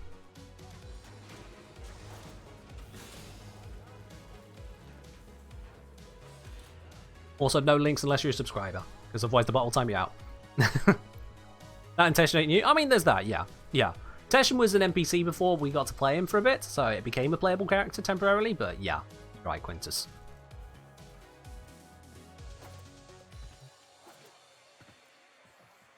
Beard! Shh! Shh! You said you were... Shh! Beard! No! The jokes. Alright, let's get out of here. Yeah, Carl's section was a bit moving. Because we'd seen bits of it already, it kind of took away from it for me. You know, seeing stuff ahead of time. Guess how many trailers I watch for movies? Not many. But, yeah. Vizo's gameplay was more interesting to me as a development because it was an actual development of the gameplay. Using what the corpers do and putting that into our hands. Whereas for the Grenier one, it was, here's your gun, here's your grenade. And grenade is new, but it was basically an ability. Grenade. But that didn't really gel all that much in terms of gameplay. The storyline of it, yeah, of course. But again, I kind of, you know, kind of been half spoiled. What am I doing after bounties? After bounties, let me see. I wanted to pop onto some railjack for that. I'm going to head us down to the Necrolysk. If you want to be part of the Necrolysk bounties, so the Cambion Drift, again, send me a message in game. I'll bring you on in. Carl was a COD level? In essence, yeah. Yeah.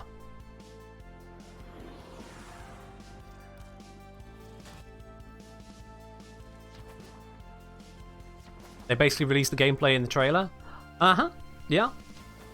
Yeah, they showcased a huge portion of Act 1 in the trailer to get people excited about it. Yeah, that's literally it. It's like each section was a tutorial without a game to go with it. That's an interesting observation, Mactan, you know? That is an interesting observation. I get exactly what you mean. The style of it, the approach of it. You have walked through the basics, step by step of these characters, and then you were done with them. You're very right there, Mactan, yes. Well observed. Alright, who am I bringing in? Who wants to be part of this? We got, say, a couple open world tier 5 bounties we're going to do here on the Cambion Drift, which can pay out some interesting bits if you haven't got yourself some of the rewards on there. Let me just have a quick refresh as to what those ones are. You are here to assist. So, okay. Colossus, I'm sure most people who've done a tier 5 bounty have ended up with at least one of these blueprints. I've managed to end up with 3 in one bounty before now, but the Zaku Chassis, the Kuva Endo, and the H5 Relic, which is, you know, that's the, what do you call it? That's the unvaulted one. So it's got Banshee, Mirage, Helios all in there. Good stuff. So be it. Oh, Quintus, you want to see Protea? Alright, I was going to use Lavos, but sure, we can use Protea. We can do that.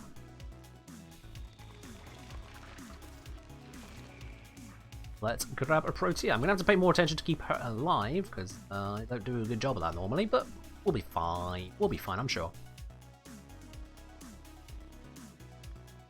Fair enough, Rogue Demon. Fair enough. You were going to use Protea? Hey, we can both do Protea. There's nothing stopping us doing that. She's not the worst farm there, Meg. It's not the worst. You'll get there. You'll get there. Alright, let's get this cracking. Let's get this cracking. We've got Pendragon wanted to join again. You absolutely can, my dude. There you go. I'm sure you've apprehended by now that Deimos is not as it should be. Several They're coming in with a Wukong. Alrighty. have come up in recent scans. Lloyd can take you through the retrieval process. Let's crack our way into here. Crack our way out, I suppose. You know, we're leaving the Necrolysk onto the Drift. Yeah, Quintus, thank you very much for the 75 bits as well. With that request there. I appreciate it. Proteus Pro T, the best frame for the British. Snake Raider. Oh boy, if that joke wasn't made at least 50 times before Protea was even released. Oh, you are towing a thin line there, Snake Raider. You are lucky I have my hands on my mouse ready to start doing this mission as quickly as possible, or you would be in for some trouble there. Hey, that's good, Upmeg. At least you have some perspective on what could happen. You got perspective. Alright, let's do this. Let's go. Now this setup I have is not actually the best, because I don't start with enough energy to cast Dispensary. which can be a problem, you know. That can definitely be a problem.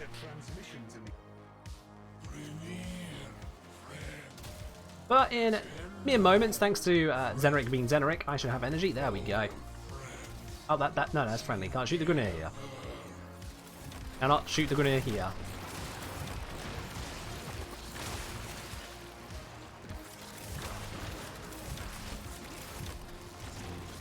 There we go. My turrets are set up.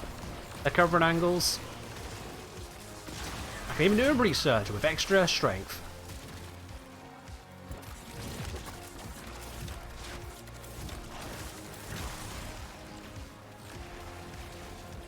Yeah, it is. If it's a particularly bad joke, you know, timeouts can happen. We don't need the bad jokes of before coming back. So they are very specifically against the rules here. If you got a joke, make sure you're at least trying.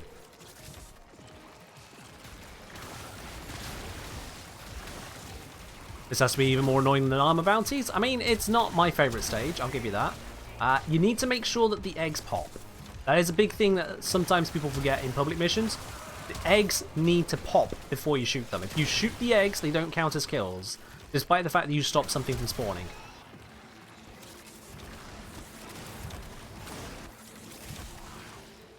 So yeah, it can definitely be a pain.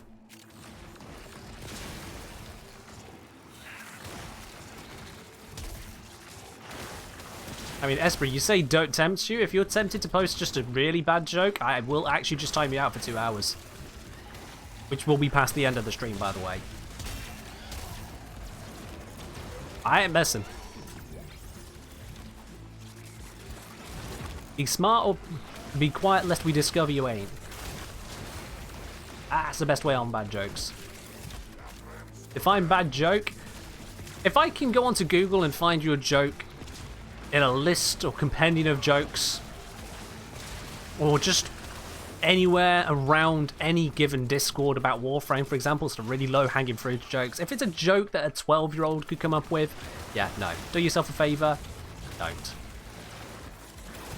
Be creative, you know? Don't just copy out of a big old compendium of the baby's first 1,000 jokes. We're not looking to recreate some boomer humour on a bloody newspaper here.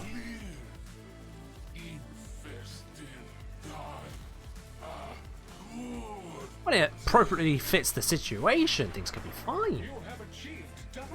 Can be.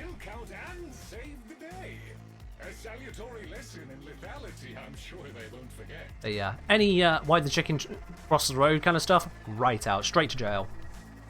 Knock knock, straight to jail. Not even related to the stream, straight to jail.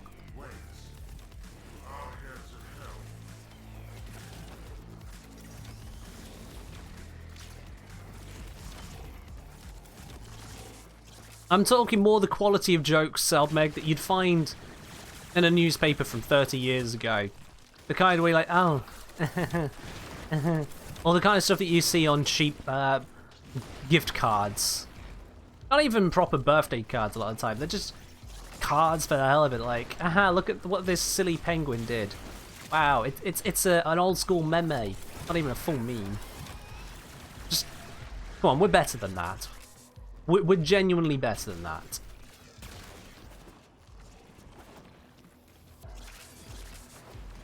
Harrow and throwable after this? Sure, we'll do a Harrow run after the Pro 2-1. That's fine with me. Can we have some enemies? That would be great. There they are. Oh, and they're dead.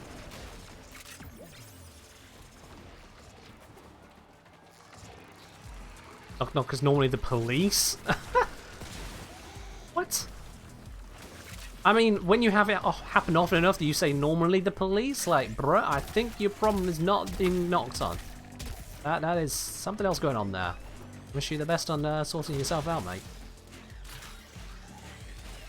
Hello, Delicate Phoenix. Welcome to the channel. Be aware of the rules, have fun, and don't start coming up with some bad jokes. We'll be all good.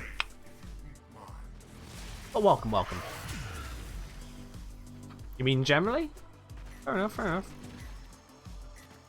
can't say I don't really go to many people's front doors randomly. I usually just like, you know, hey, I'm arriving, and they'll be there at the door. Let me in. I don't know. This ain't the 90s. You don't just turn up at people's places.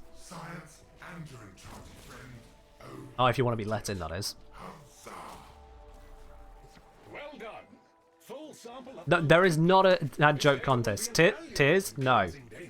Liz? Tears? Whichever you want to be named by, no. Just no.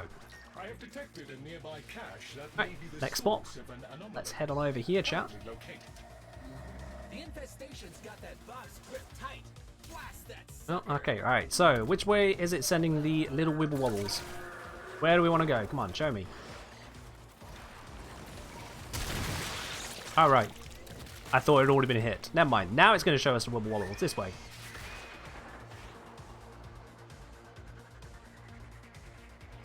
Here's one. Oh, hidden behind that thing. There we go. God damn it. Let's find the other locations. Okay, I have some fast residue whilst I'm here, you know. Give me a little bit. I fly and say, hey, just discovered your channel a week ago. Can't get enough. It saved me so many hours of inefficient grinding. Thank you. You're welcome, my dude. Glad I can help you out.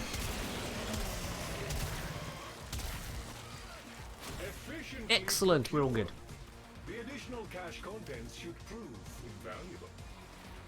For those of you who aren't aware what we're doing at the moment, we are doing some bounties, getting some ideas as to times on them. We've already done some on Cetus, done some on the Orvalis. We're now doing these ones here on Deimos. Get an idea just how quickly we as an organised squad can get these done.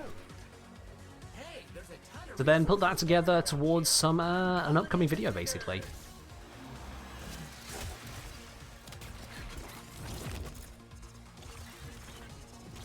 We're killing the doorbell industry. Millennials have killed every industry. Haven't you noticed? Like, every single industry has been killed by millennials. Probably because millennials don't have money to spend on these industries. So, if it seems like it's not a necessity, or a new iPhone, then it's gone. Millennials are killing the eating out industry, and they're also killing the take-home food industry, and they're also killing the farmers market industry. It's like, yeah, we have no money. You know, by and large, few people aside, but by and large, we have no money.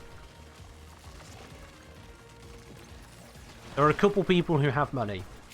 Those very lucky couple of people should definitely be on this channel, by the way. You know, come on. Help a brother out. But all jokes aside, yeah. This generation's broke. I'm pretty sure that Zoomers, as it were, have just given up on having money altogether.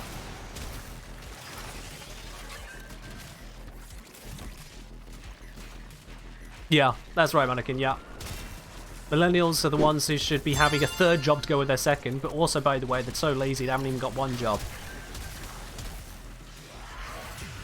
It's crazy. Also, yo, Quintus, gifting out a sub on the channel here, going over to Macton SC. Thank you very much, Quintus. Cheers. Doing your part? Well, I appreciate it. Thank you very much, Quintus. And Oddmeg as well, subscribe with Prime. Cheers, too. Macton, Oddmeg, welcome both of you to the channel proper. Enjoy yourselves that lovely new blue badge, emotes to go with it, and of course, if you're on the Discord, you now have access to the supporter T-Lounge. You have access to even more behind the scenes. For those of you who don't know, I do have my pings turned on for the messages in that channel there. So you'll get a speedier response from me, more often than not, on that channel compared to the others. Which is also why I'm pretty much against the whole, you know, at Kengineer. Please do not be doing that. There's a channel for it.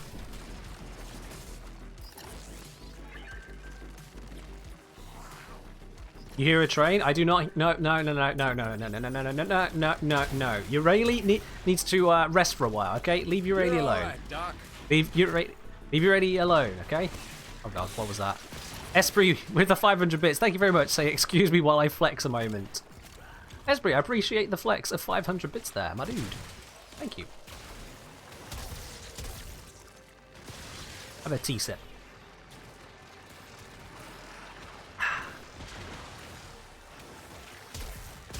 I'm pretty sure that Eurelia isn't at home at the moment, you know. Yeah, she was called away. God, what would... Yeah, she had to go home because her parents were upset with the fact that she'd gone to war. You know, a child shouldn't be at war. It's a girly thing. So, yeah, she's gone. There isn't a Eurali anymore. She got banned. She got cancelled. Right, Doc. What was a Eurali? Quintus, thank you very much for the 225 bits. Appreciate it, my dude. Cheers. Are these excavators going to finish themselves? Yeah, they'll be fine now. I'm going to set up some turrets here. That should do the trick, right? That's a digger finished digging. What's my tea of choice? I always go for an English breakfast style tea. Just good old English breakfast blend. Add some milk, not too much. No sugar. Got me good. Would it be better to spend Hexon on Wisp, Lavos, or Fulmin first? iFlyer, what other frames do you have? Do you have like a couple of them? Do you have a whole bunch of them? What frames do you already have? If you don't have many, if you're early game, I would say grab yourself Wisp. If you do have a decent amount, I would say grab Fulmin. And if you are later games, you've got quite a few frames, you've got a load of decent weapons, then I would say get yourself Lavos. Wisp earlier, Fulmin mid, Lavos later.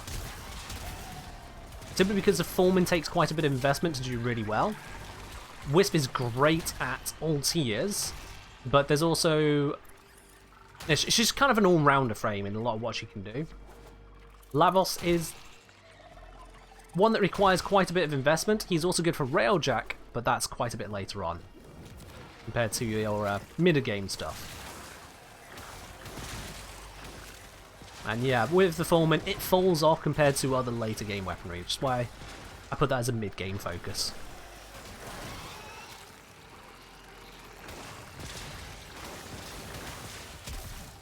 I hope that gives you an all-rounder.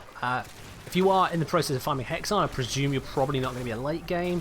Right, not late game for Lavos, mid game.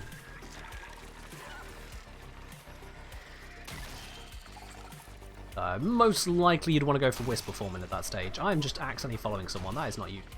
I'm going to go to the other side of the map. There we go. This is more useful.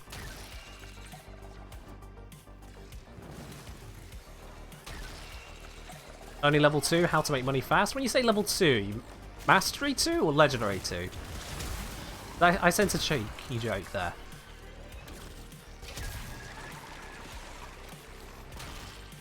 What's primary I recommend for late to mid game? You mean mid to late game? I just prefer those in the right order chronologically. Honestly, any kind of high crit, primary, secondary, melee will do you fine. If you can get AoE, that could be amazing. Some of the kit guns are absolutely incredible secondary weapons. Their primaries, not as much so. For primaries, Tenet and Kuva weapons can do a lot of good work. Hype Train level 2? It is indeed. Oh, that was the end of that bounty. 13 minutes, 10 seconds. Okay, let me just get somewhere safe. Let me mark this down. So that was 13 minutes, 10 seconds, which translates into seconds as 790 of them. Oops, accidentally opened a tab, not what I went to do. And who do we have in the squad? We had Proteanidas, thank you.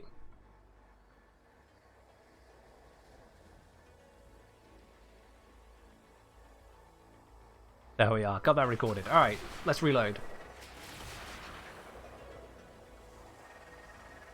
Just making sure I get all those details in before I forget, because that's kind of why we're here, you know, get the information. Ah, it's fine, creatures, it's fine. But yeah, the Kuba and Tenet weapons for late game tend to be some of your really, really strong ones. They are good ones to go for. Honestly, yeah, that's the biggest ones to look at. They did really well. Beyond that, find weapons that fill niches you haven't already got filled. You have the Brahma, Envoy, Optica, Bubonico, and Cedo. Alright, so you got yourself some decent shotguns, you got yourself decent exploders. You don't have a sniper, so grab yourself Rubico Prime. Or if you have got that already, hooray. But yeah, you've not mentioned a sniper in that list, so Rubicos will be a good one to pick up. Let me see.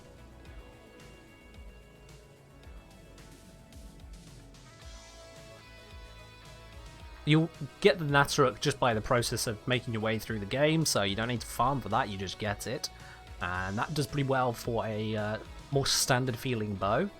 Yeah, so honestly, that just kind of sits around there. You got some good stuff. Hey, German Gay team. Cheers. There we are. Hype Train has finished itself there with a solid level 1. Thank you very much for your support there, guys. I really appreciate these subs and the bits, though. Seriously. Very, very much. Alright, so we're switching over now to a request from Rainova here for some Harrow action. Let's grab out our Harrow Prime. Of course, got to bring out the Prime, why not, you know? Do I have a Prime Shuffler to build? It is. Excellent, let's go Explodey. Let's just cause explosions, because boom. Also, I want to sort out my carrier. I've been running around with a carrier which doesn't have an ammo case on it. I feel like that is a bit stupid. I changed it for the something in the. I think it was the shield regeneration. Doesn't many. In any case, I want to. So much in here.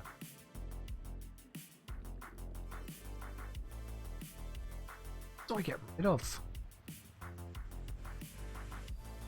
And I could get rid of synth fiber.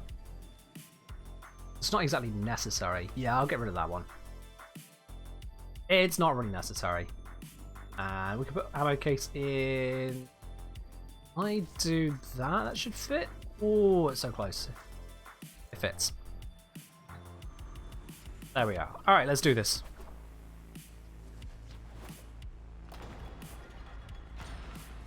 I mean, that's up to you, Snake Raider. That is up to you. You show what support you want to show. Whatever you feel comfortable with. Financially, personally, and from what value I give to you guys here on the stream. I forgot to start the bounty again. God damn it. I get so easily distracted. Let's start a bounty, shall we? Yes, that would be sensible. There we go. Alright then. Will this be the second and last bounty here on Deimos today, guys? I'm sure you've apprehended by now. It's not going to be the most comprehensive in terms of the stats of it. It's to give us all an idea as to timescales, reasonable ideas to timescales.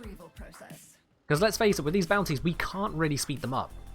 There are little bits you can do to improve it, like how quickly you fly from one location to another, the way that you focus on the spawn pods, but mostly you can't really speed up these missions.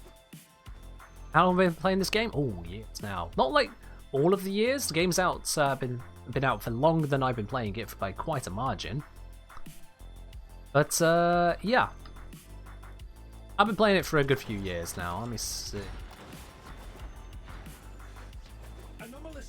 Probably like 3.5 years, 3 to 4 years, somewhere around there. Somewhere around there. This 40-60 bounty is nice to land farm doing the first wave. Could be. I do want to be investigating into where they farm at some point soon. I will get around to that.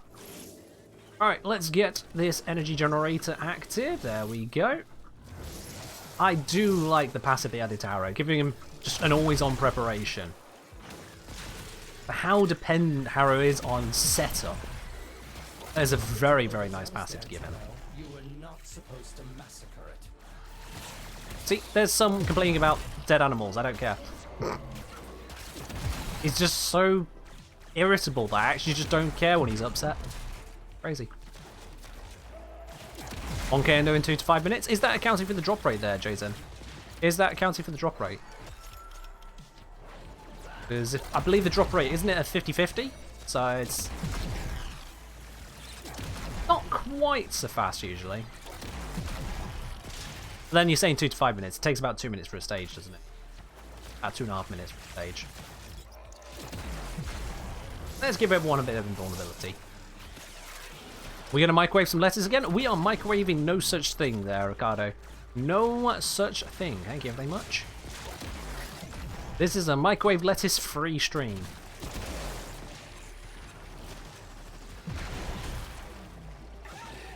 Oh, hello. Juggernaut right behind me. I had no idea. And he's dead. 1 in 3 chance. Oh, okay. I thought it was a 1 in 2. Don't know what made me think that.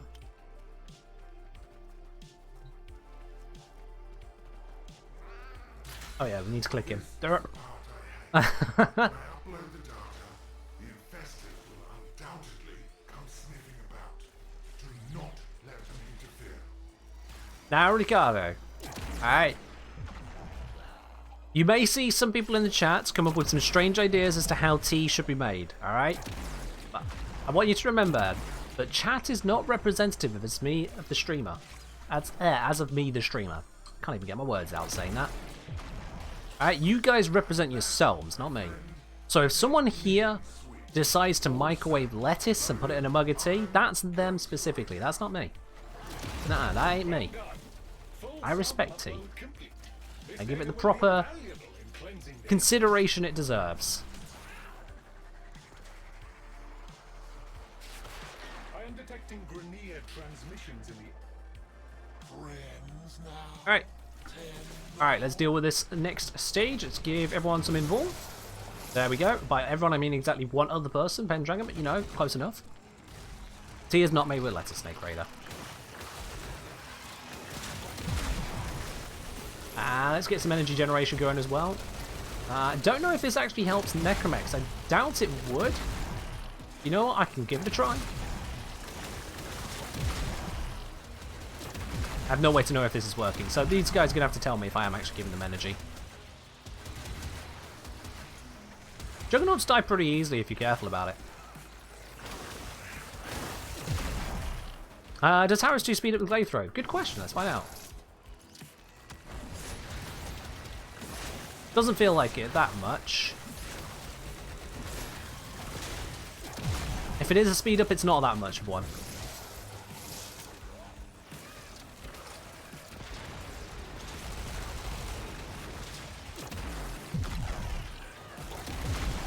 I'll be honest, I've had a few green seas and I've never been satisfied with them.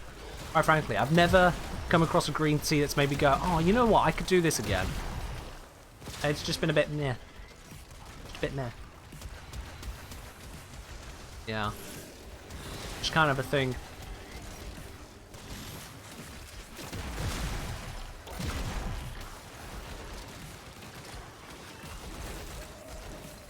Alright, you know what, Quintus? Because that's genuinely dangerous, I'm actually going to time you out on that one.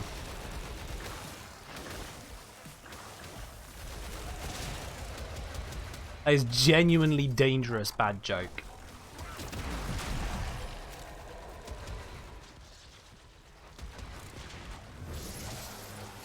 Let it be known, chat. Doesn't matter even if you're the gift leader on the channel. You'll get timed out if you're coming up with shit like that. Come on now, dude. You could hurt someone with that. People come here expecting, you know, nice, proper, practical lessons, because that's literally what I do. And yeah, bring out that poison? Ugh. I thought you were better. No, I didn't think you were better. I knew you were not better than that, Quintus. 100% you are not better than that. That is fully on brand.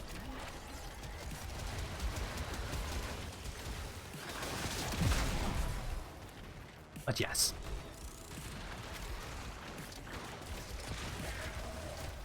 Just telling it how it is, Esprit. You know it's true as well as I. Quintus won't even try to deny it. The mission is no longer tenable. Did we not kill enough? I wasn't even paying attention. Did we genuinely not kill enough?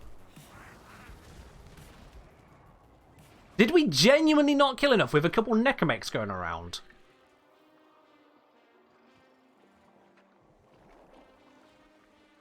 You're shitting me, right? I mean, as much as I was having to deal with Quintus being a moron about teaspoons in microwaves. No offense, Quintus, but you were. What? Alright, well, data point. Apparently this game just goes, nah, we're just going to give the Grenier the best guns in the game. Literally just more kills and a couple Necromex. Yeah, that's impressive. We had 90%, yikes. Crazy thing is, doing it solo, I've never had an issue, so that was, yeah. How many picker frames are in the queue? Not a lot. There's one, there's Wisp. Yeah. So we failed the mission, not because we didn't so much kill quick enough, but we didn't kill as quickly as the NPCs that sometimes seem to do absolutely nothing and other times seem to do absolutely everything. On spawns where they come in spawn pods, which don't count as kills if you kill the spawn pods, despite the fact that it stops an infestor being infested. Yeah. That was, that's weird. Alright, Rogue Demon, you can come back next stream. I'm just gonna give you a standard timeout on that. I'm not even gonna type in a number. Whatever timeout Twitch gives for those kinds of bad jokes, that's it. I warned you. You knew the rules. You came in with a bad joke. I'm sending you out. Not even funny at that point.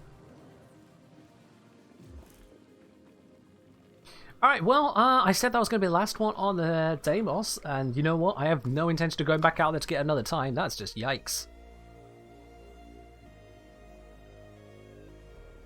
Yep, let's just leave that one. Screw that place.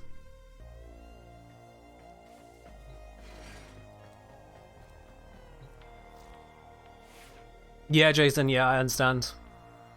Killing the pods don't count, and the Grineer, sometimes they just faff about, other times they just absolutely wreck that. Yeah, Ash is good in Disruption. Yeah, Ash is good in Disruption. I'm ready to say on that one. Alright then, chat. I'm done on the ground. Absolutely done on the ground. Actually, no. We got two options. Chat.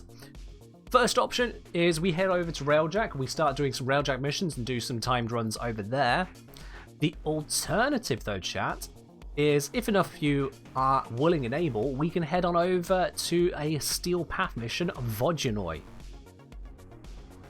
We are headed on over to Vodyanoi here, that particular mission. But if we're going to do that, we're going to need a proper squad for it. Because there's no point dicking around with a bunch of us just like, haha, I got this spray, I got that one, let's bundle together a Zephyr and a Banshee and see what happens. No, a proper squad. That's what we'll be looking at. So, I open up to you guys. I mean, it depends on who's actually around. If we got the squad to do a Vodyanoi run, I'll do a Vodyanoi run. Otherwise, we're heading over Railjack. If you want to be part of that, send me a message again to the Kengineer here on PC. I'll bring you on in. Necros, Nidus, Cora. Nidus? I suppose for lava. And I figured you'd have wanted Nova for speed for. Couple votes on Railjack. I mean, if you want to be part of Railjack, send me a message and do so. Alright, there we are.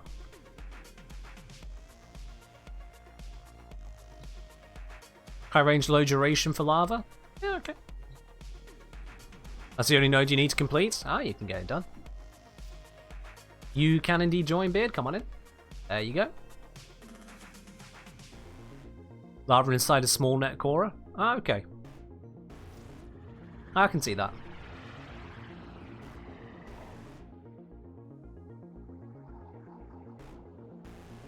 Surprised you need a double Necros for that, but yeah, fair do, fair do. The only downside is having to actually get such a squad together. Because it's not one you can just random into. You can't just go, oh yeah, I'm just going to go do that mission, see what happens. You need a very specific set of people to make that work. Very specific.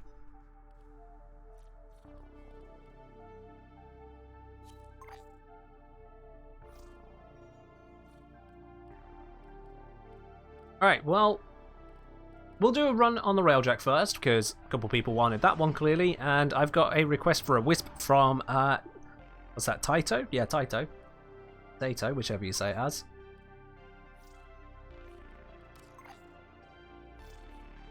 I'm just gonna keep getting rid of the blinky messages there.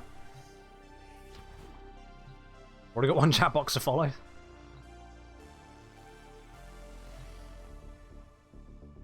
Double Necros, one needs to stay in void mode the whole time to give the team invis. Ah, okay. I get you, I get you.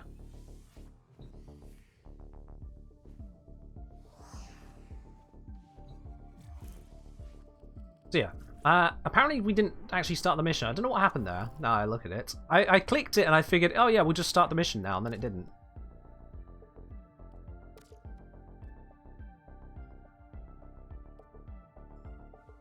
Why do I have to click when there's one mission? Wait. What? This game. I swear, I do not understand the interface on this game. Every time I think I have it figured out, something else changes.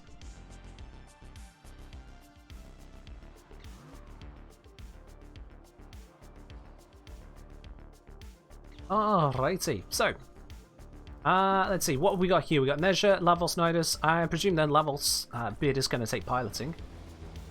Big gun on me, says Beard. Oh. Primary target. Grenier Fair enough then, he's got that. Get on board. Locate the one. Pendragon just having a whale of a time running around. Okay, I'm pilot.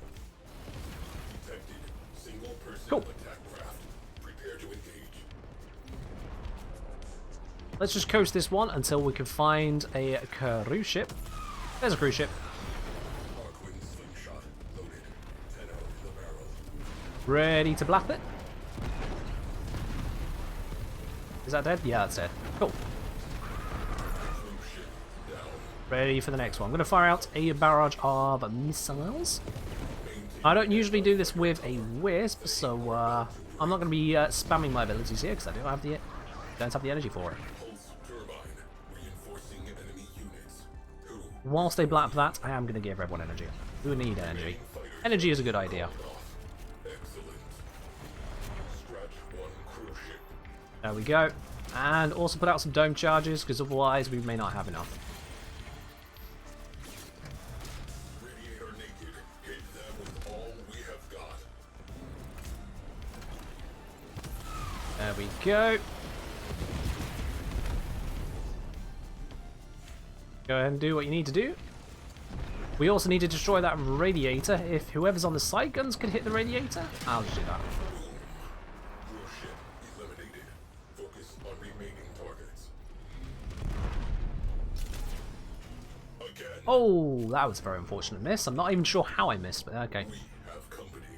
Bring your cruise ship. Cheers, Dark Matter. Cruise ship reactor. Alright. Oh, shit, I didn't realise there was no one right there. My bad. My bad. Bingo. Crew, trash that radiator. Lovely. Get the radiator. And here's another cruise ship. Away crew. Go for the core. We have one Let's less get that out of the way. to be concerned with. Direct attention There we go. to remaining targets. Sable the ship. And it's ready to be blapped. Key components marked. It's not blapping it. Destroy them. Galleon has entered the fight. This changes things. Updating target 3, manifest. 2, 1, blap. Board and kill. That Lovely jubbly. hit delete and come on home. Alright, and someone should be dealing with the captain. Let me see. Pulse turbine, missile platform. Missile platform? See how the enemy handles it. There isn't a missile platform. Cruise ship has gone bye-bye. Alright, I don't know how someone's on a missile platform. Launch detected.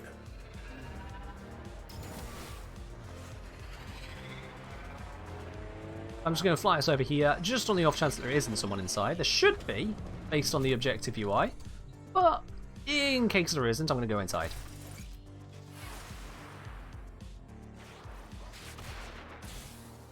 Ow. My head.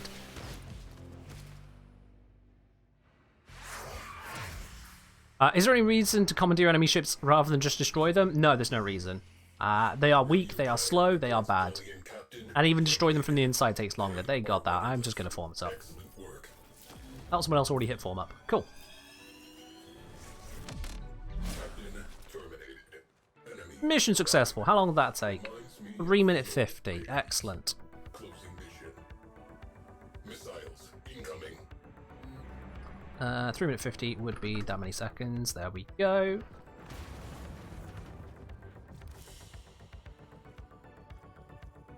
Cool.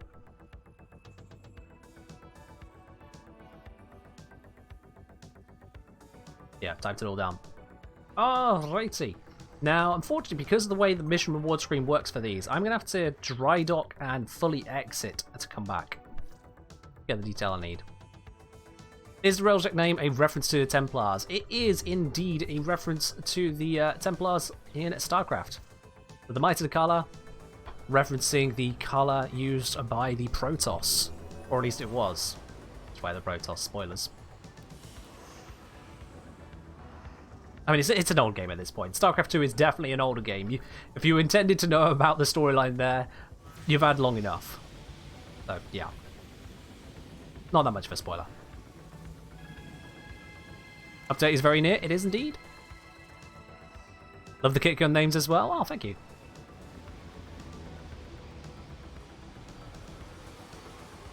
You like Kerrigan's story? Kerrigan does have an interesting story, yeah.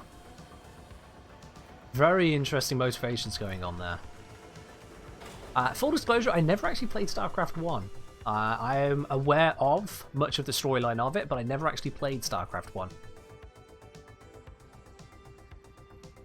That's a thing. Yeah. Never played it. To be honest, don't intend to. Alright, Beard, come back on in. And it was Pendragon and Tilly we had. There we go. We've had the Whisper run, so now let me switch on over to a different frame. One far more suitable for Railjack gameplay. There's, of course, the dude who looks like he should be captaining a ship, god damn it. And yep, that's my preparation build, let's do it. Is there a mod for dome charge capacity? There is not, Beard, no. It's just the mod that makes it where dome charges have a chance of not being used.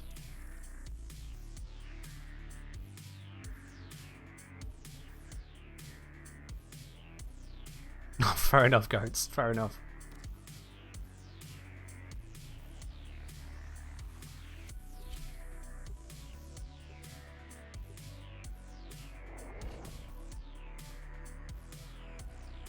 I'll be honest, one of the bigger things that puts me off wanting to have a look at StarCraft 1 is, quite frankly, the appearance.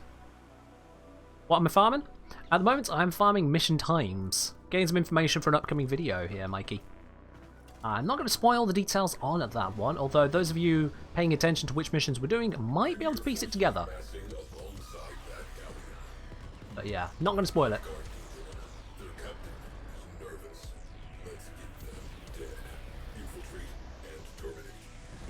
Alright, well that is a lot of dead fighters ready. And here is a cruise ship to ruin. Just gonna put laser beam into it for a bit. Oh, it's got the Chinese on it and I couldn't even see it. Huh. Do I do hunts at all? I almost never do Eidolons. I do not enjoy Eidolon hunting. That might change with the update, because the focus schools are very closely tied to how Eidolon hunts go. So that might change. But for now, I don't really enjoy them, though.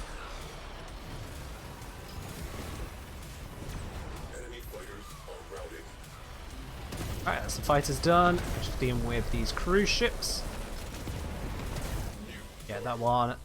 Stay in place whilst it does, and it's taken out by the heavy gunner. I'm going to head on down here.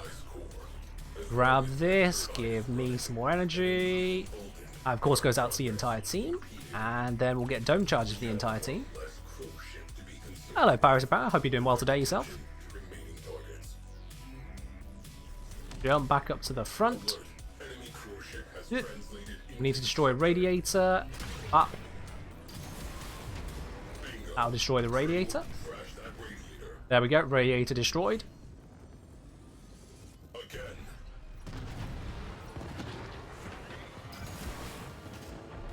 Is that a cruise ship? That is a cruise ship, yeah.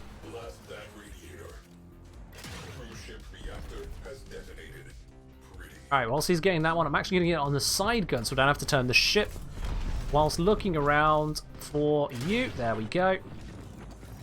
That destroys the radiator. So all of that is sorted. Cruise ships need to be dealt with. Someone else has gone over to deal with the galleon. There's my next cruise ship. Yep, someone has just boarded the galleon, that's good. And onto the final cruise ship, whilst the galleon person continues doing their bit. This is how we do this nice and quickly, guys. And And that's our part done. Yep, we just wait for the border to do their bit. Probably going to be Tilly. Yep, it's Tilly.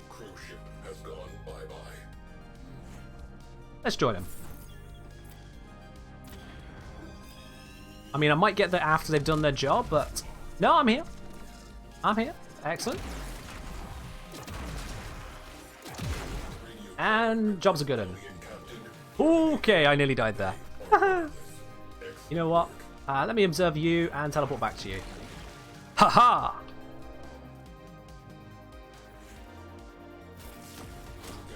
By the way, fun fact, yeah, you can teleport back to your ship a lot quicker than just using your Omni, if you can observe someone that's on the ship, and then teleport to one of the quick teleport nodes. And how quickly did we do that mission? We did it 3 minute 40 by the time I looked at it. We'll just call it 3:40.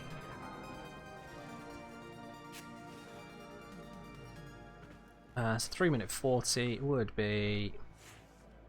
Cool.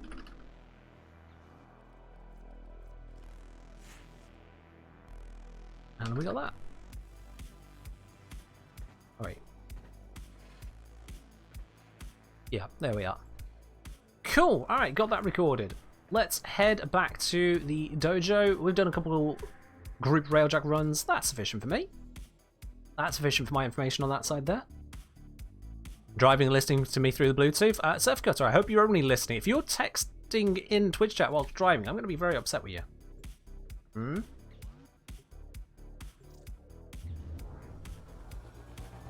Oh yeah, railjack with people together can be very much more enjoyable, especially if you do it with friends. If you're on a Discord chat, you can make a good old time out of it, you know? Whereas the NPC crew, they're passable, like they're great, absolutely top tier at dealing with fighters. If it weren't for the fact that Seeker Volley exists, I'd say that an NPC crew would almost be mandatory for how good they are at dealing with fighters. When it comes to cruise ships, NPC crew are useless for that, unfortunately. At least it doesn't take too much work. And then when it comes to the off-ship objectives, the points of interest, NPC crew are terrible for that. It's a bit of a mix. Bit of a mix. There's a dev workshop? Or was it just posted just now? We might have a look at that, actually. Alright, Beard, you dipping? That's cool, my dude. Thank you very much for helping out, Beard. You was at a stoplight. Okay, Seth, that's good, that's good. I do not have to be disappointed. Xmas Reborn Dev Workshop. Alright, chat. Is this new? If it's... Let's have a quick look. Is it new? Is it new information? I would hope so.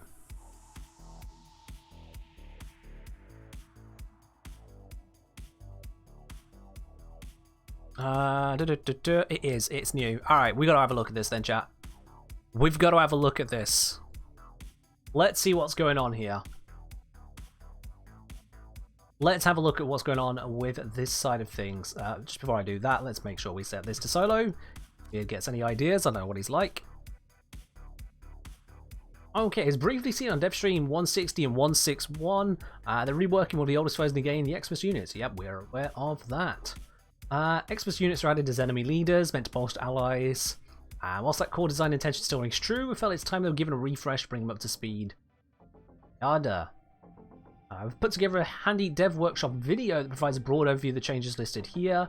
We can skip the video, guys. We can skip the video. Let's read.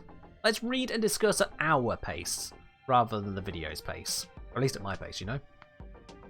But let's have a look at what we got there. The main objective of the Xmas rework is to make them stand out more in battle, both how they function and how formidable they are to face against. They're going to amplify their threat with increased time to kill, and enhancing their visual and mechanical function to be more identifiable in combat. Okay. These two shifts for Xmas units should make them more challenging to kill, but also make their specific threats easier to identify. Okay. Look at tactical ways to evade them. To amplify their threats, increase time to kill, made tweaks to their Warframe power resistances, called Overguard, and then health, shield, and armor scaling. Currently, different Xmas types have slightly different resistances and combat advantages, which we know is frankly not a lot. For instance, the Arson Xmas will reduce fire damage taken, Leech Xmas adds extra puncture damage to its damage dealt. See, I didn't even know this. Leech Eximus will add extra puncture damage to its damage dealt. I had no idea.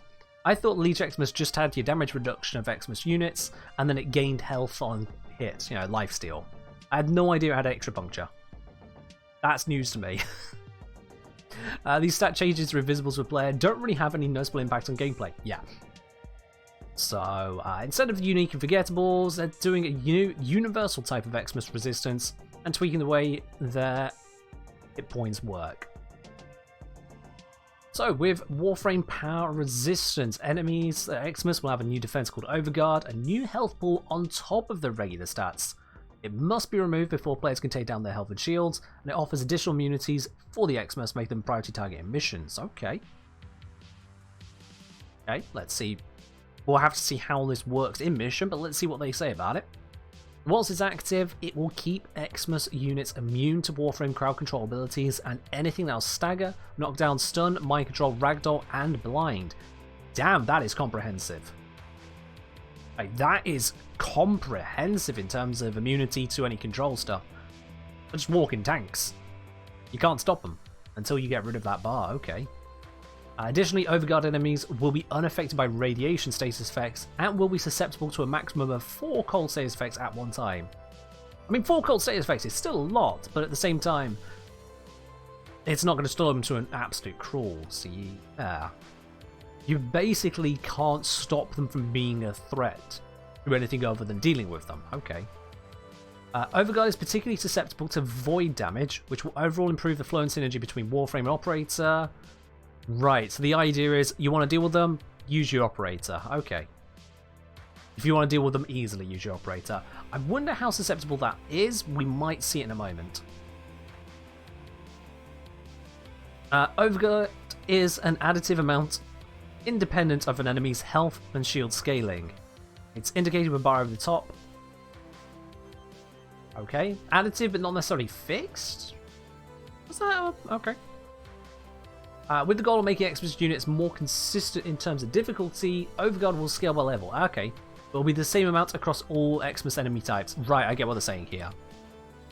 So, basically, it's going to be a fixed number per level, doesn't matter the type of Eximus. So, an Eximus Bombard and an Eximus Charger both have the same amount of Overguard. Got it. Okay. Today would say, I wonder if Zaku gets an indirect buff because of that, or if they're doing something similar with their void damage count for Sidelons. It'll be interesting. If they go down the route of, hey, it's susceptible to void damage, but also not Zaku, honestly, that would be kind of a spit in the face to the designers. Like, you don't create a frame which deals void damage and then start cutting off everywhere void damage is used. I can understand it with Eidolons, just because void damage is so pivotal to the gameplay there. But at the same time, if they do that anywhere else, that's just an insult to calling it void damage. At that point, it's not void damage, you know? Welcome back, Space Cadet. So, once Eximus has their Overguard taken out, they'll be susceptible to all the usual stuff. An important note for Hound Companions, null audit functionality. Hounds will now copy Eximus auras as opposed to seeing, so copy, alright. If an Eximus with an active Overguard is struck by a Hound wielding a copied Eximus ability, they will strip 50% of the Eximus Overguard. Okay. I mean, only 50% is an interesting design choice, you know? Hounds aren't exactly known for being highly utilized, so why 50% and not 100%? Because the Hound also has to be using a copied ability? That seems like an odd choice, but sure, okay.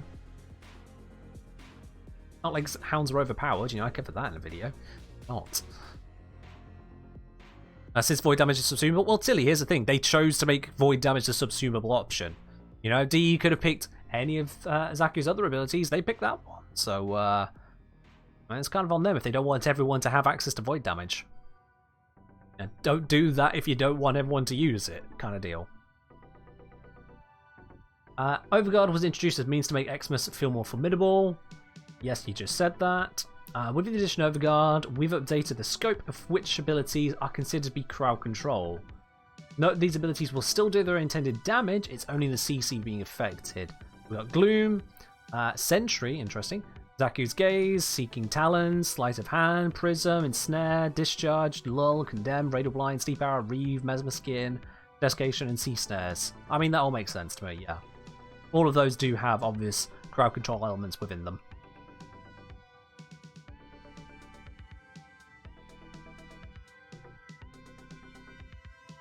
I'm not sure what you're asking there, sorry, Space Cadet. Oh yeah, keep in mind this list is not exhaustive. It's just giving us an idea as what they're considering as crowd control as well now, yeah. That will make sense. Yeah, I get you, Tilly, I get you. Alright, so, Overguard, Ancient Healers. Currently, Ancient Healers provide a 90% damage reduction to allies in range, and quite a bit, yeah. Increased resistance to CC abilities. Visually, this is only indicated by a pulsing glow on buffed enemies in range, yeah.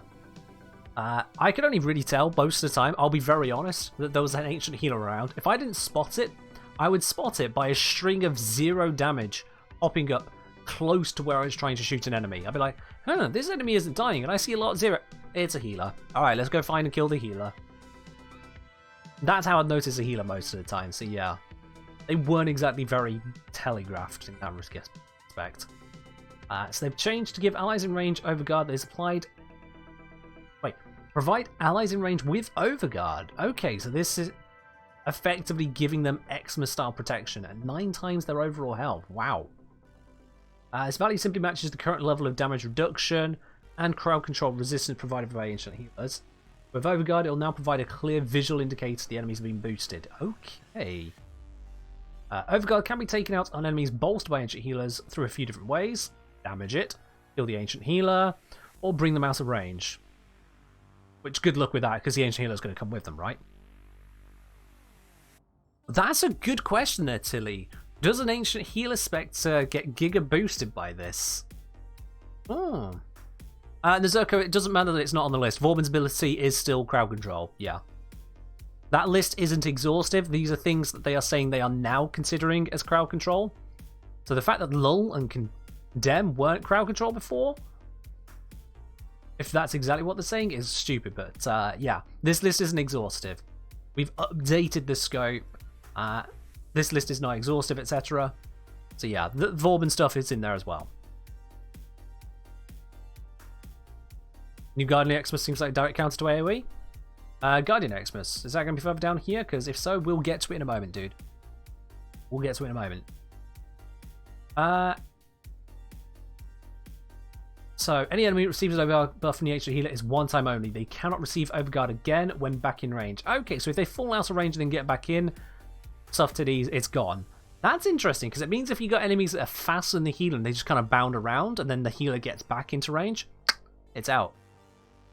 Watch the workshop video. As I said earlier, Drip Bones, I'm going through the text here. We don't want them to just talk at us. I'm going through all the bits and pieces. But don't you worry, we'll get to it, dude. Or if you want to watch the video yourself, you can go do that again. That's fine. Alrighty then. Unlike Ancient Healer Eximus, non-Eximus Ancient Healers provide Overguard to allies in range that don't have it themselves. Makes sense. Overguard from Ancient Healers will not apply and stack with innate Eximus Overguard. Makes sense. Friendly Ancient Healers, such as Spectres, will not be providing Overguard. Sorry, Tilly. No. They thought of that and they said, nah. Well, okay. Actually a bit disappointing. Are they still going to give us a 90% damage resistance, or are they just going to do nothing for us now then? They don't mention that. They say it's not going to do this thing. So, is it going to do the other thing? Alchemicon Silver. As I've said on a bajillion different streams, if it doesn't exist, but it might happen in the future, it just doesn't exist. Straight up, it just doesn't exist. So, may come in a future update. Okay, when it does, I'll talk about it. The fact that it's not there means it just isn't there. That's the way I look at the game, and any game for that matter. May happen is, sure, okay, do your decision work. It doesn't exist yet. Health, shield, and armor scaling. So the health, shield, and armor for Eximus will now scale it faster at higher levels up to a point, or eventually flattens out and doesn't scale exponentially, giving them a boost to their overall tankiness. I wonder what they mean exactly with that. That's interesting. Well, Dripbones, you say you doubt they won't give us the buffs, but they're getting rid of the buffs for other enemies, so are they going to have them be two entirely separate things? That's what I'm saying. They just haven't talked about it. But look at this here. Saying they want it to scale faster at high levels up to a point, then it flattens out and doesn't scale exponentially. Now with health shields and armor already, they scale kind of crazily for a bit. You know, the difference between level 15, level 30, level 45, it gets quite extreme in comparison to each other. Once you get to around level 70 to 100, things then quickly taper off. And the only reason that the Grineer become quite so obscene at high levels is because both health and armor are still going up, so they actively work with each other to become insane. You get rid of armor, just health and shields, or just health even, and it's not a problem. So I'm not sure what scaling they're going with here, but it'll be interesting to see how that works out.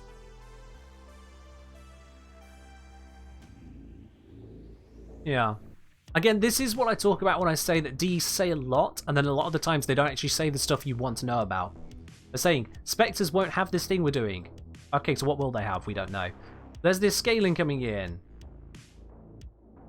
But I don't see any mathematics here, so what scaling? They're just changing it, but not telling us. I'm sure the people who update the wiki love that.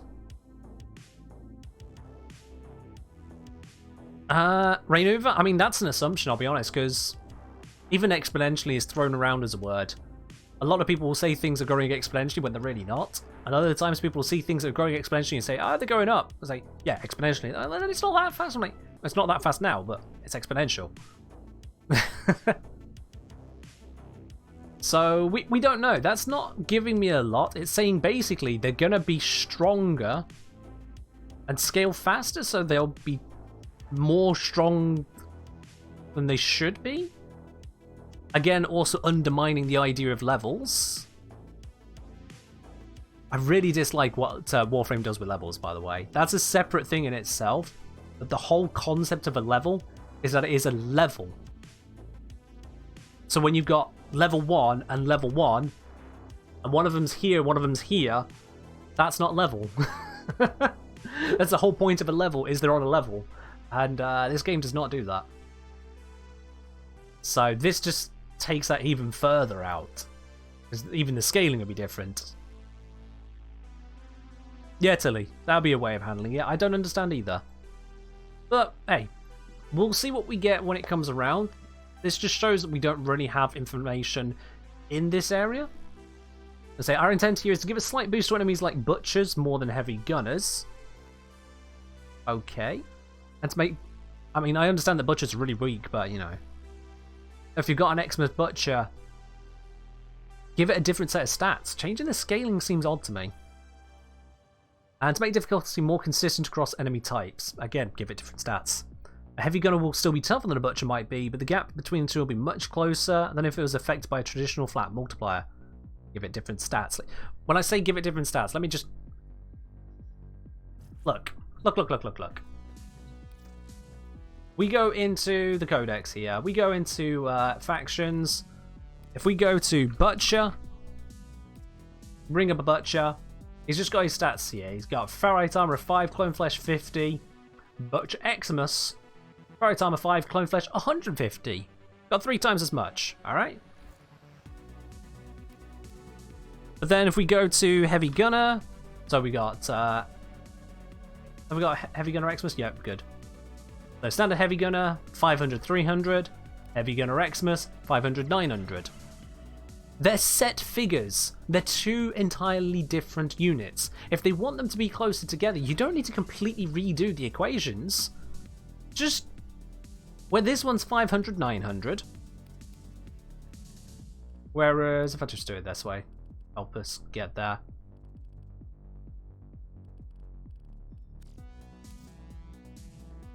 I don't know why that's not the default. Butcher Eximus. This one where it's 5 armor and 150 flesh, bring it up. 150 armor. 500 flesh. Bam, done. That's it. That's it. They're now much closer together without being equal. Oh my god. You just changed the base numbers in the equations that are already there. What? I don't get it. If that's what they're actually doing, just say it. And if that's not what they're doing, okay, why not? I'm confused on that one.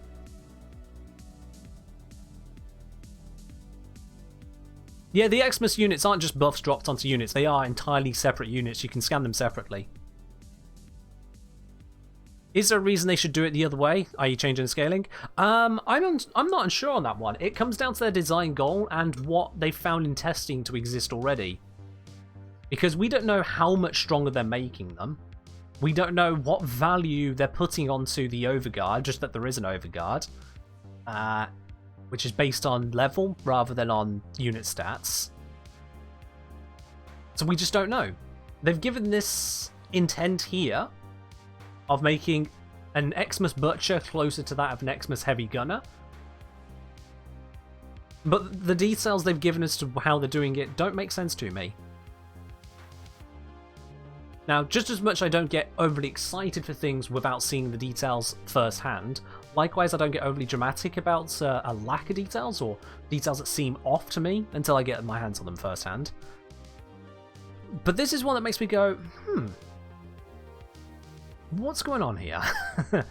Can I have those details, please? Because I'm confused. What are we doing? As I say, these changes are just for Eximus units. Regular counterparts will still use the same scaling tech. Same scaling tech. What are they doing? Because I'm completely lost as to what they feel they need to do for this.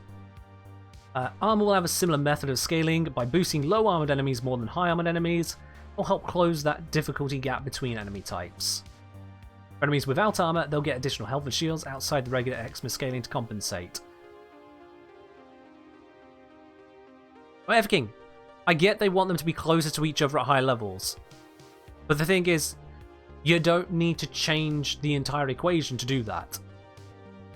It's not a flat increase. No, when you change the base stats, you then change the base stats which get fed into the multipliers, which change the effective scaling. Because, say for example, if you've got two enemies which are, one is 100 health, one is 200 health, and at some higher level, the 100 health is now 10,000, well at that same level, the 200 health is 20,000. The scaling is the same. They will still be, one is half the health of the other one. And it'll be the same here. But instead they're talking about changing the entire equation so that they scale higher, up at higher levels, up to a point and then it tapers off. But the thing with that then is that if you've got a level 10 heavy gunner with so many hit points and a level 10 Eximus heavy gunner with so many hit points, you go up 50 levels later, the Eximus heavy gunner is going to be much harder than you would expect, comparatively speaking. It's going to be a cut above the heavy gunner again. To what extent, we don't know, but that's what they're saying straight up here. Scale faster at higher levels. That needs to happen? That they want that to happen? Okay. Sure, didn't see it coming or necessary directly. It, as I say, undermines the idea of a level. Maybe just take the levels and make them scale faster, you know. So an Eximus spawns rather than plus 10 levels, whatever it is, it spawns with plus 10% levels. But then also changing the actual math as to how they all scale, even between each other. I'm not sure what they're doing there. It just feels odd. Like a complicated solution to an honestly undisclosed problem. Rain over, that could be a thing. Silence to stop ability, so not to burst them down, could be a thing, yeah. We'll see how it comes out. I do remember very keenly with my video on the galvanized mods and the primary, secondary arcanes before they came out. I had a look at the actual numbers DE gave, and because DE weren't very clear on how those numbers worked, I misinterpreted it. Or rather, I took an interpretation which was a colder approach based on existing mods, not considering there is a warmer approach based on other existing mods. So your mileage will definitely vary. With this non-numerical information, we've got even less to work on. And this is something that's coming out in a week. So we really don't know. Will this make the nullified Moa companions better? Maybe. Maybe. Again, we don't know. Because there's so little to touch on here. Okay, Snake Raider, you take care. Alright, moving on from that. It was a weird section, but sure. As a result, Eximus overall should feel beefier, scale faster at high level, and be more consistent across different enemy types. Okay. Cool. We'll just move from that. We also want to make Eximus stand out more, so we gave unique visual identifiers to each type of Eximus. They now each have their own blend of distinct audio and visual, which will help you identify them more easily in combat. That is good. Yes, that is very, very good. So, let me show you why that's so good already. Thank you, Crupulence. I mean, they're available on the merch store, exclamation mark merch. You can get your hand on one of those. With the logo on the tagline on the other side, of course. They are available on the merch store. Oh, wow, that is very close to max. Let me show you what the Eximus look like at the moment. And show just why this is such a big deal.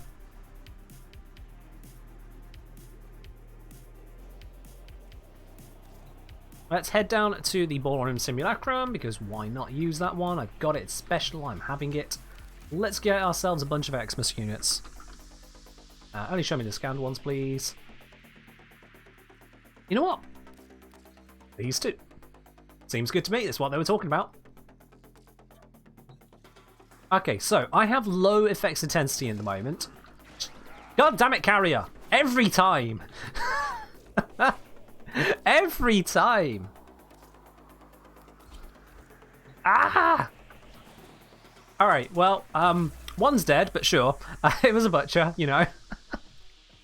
This is a carrier which can handle Steel Path a little bit, so, you know.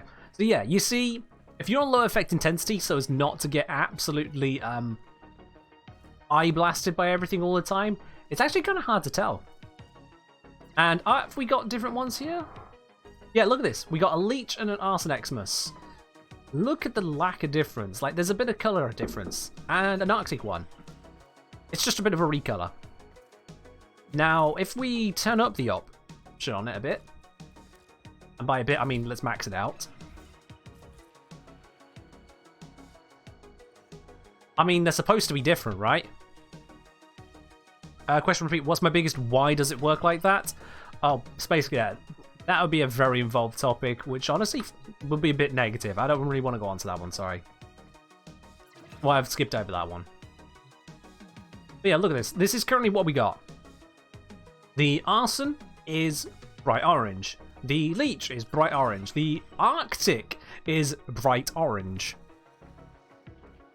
Why do they all look the same? Very good question. So this is what they are hopefully changing.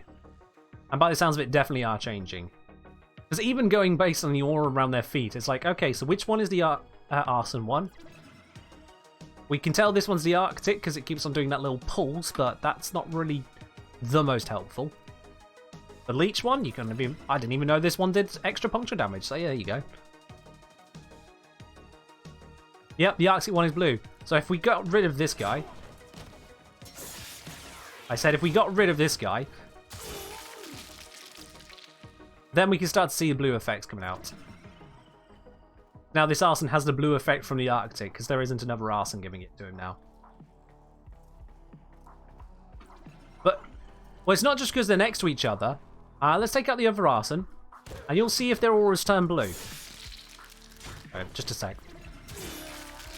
See? Nope, they're still all orange.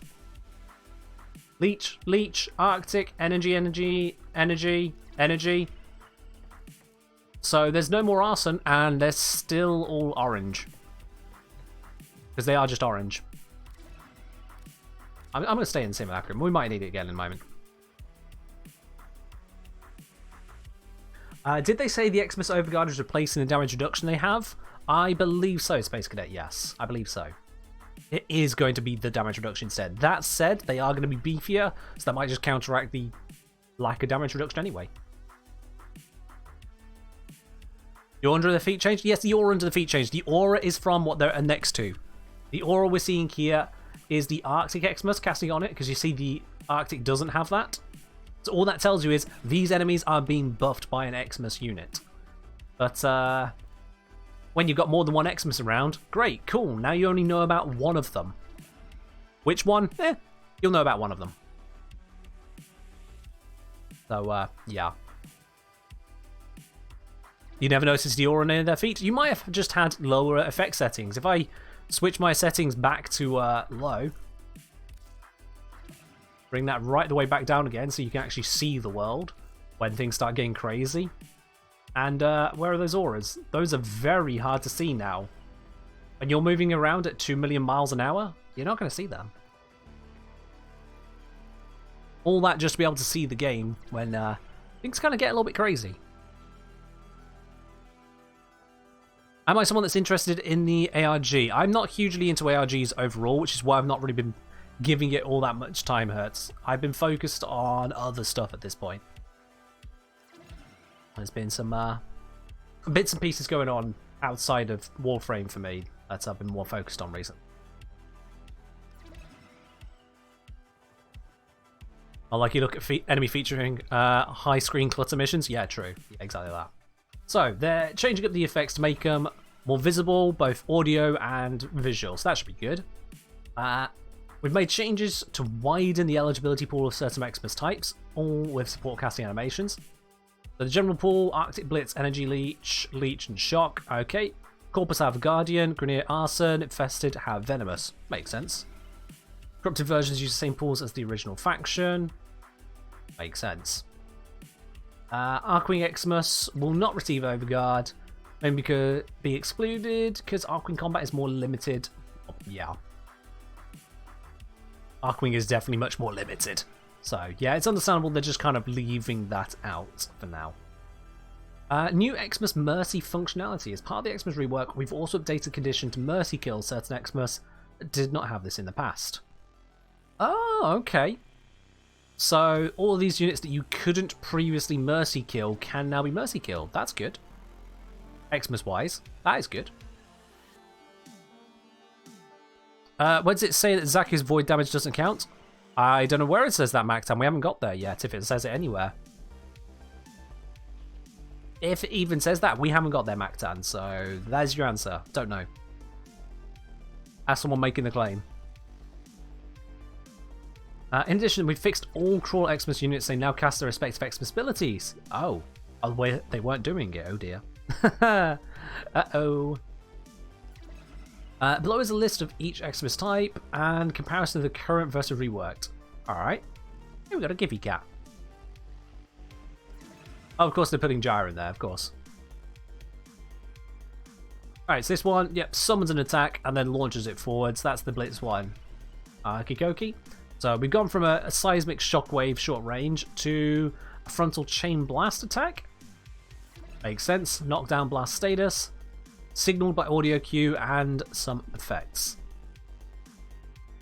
Blitz Eximus are covered in a crackling energy.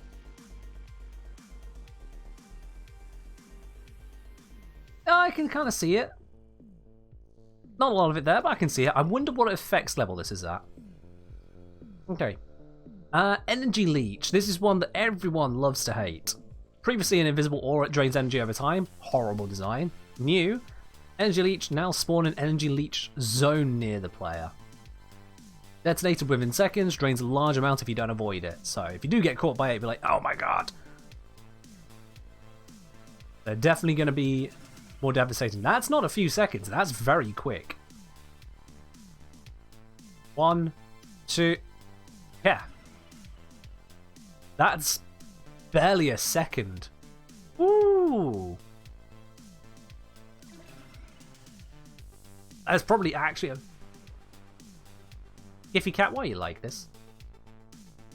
I was looking at that! Don't change to another picture entirely. But, yeah, that's very quick. So you definitely got to be on the move around those ones. Interesting. Oh! Just being aware of that, actually, that's horrible for Mesa. Hold on.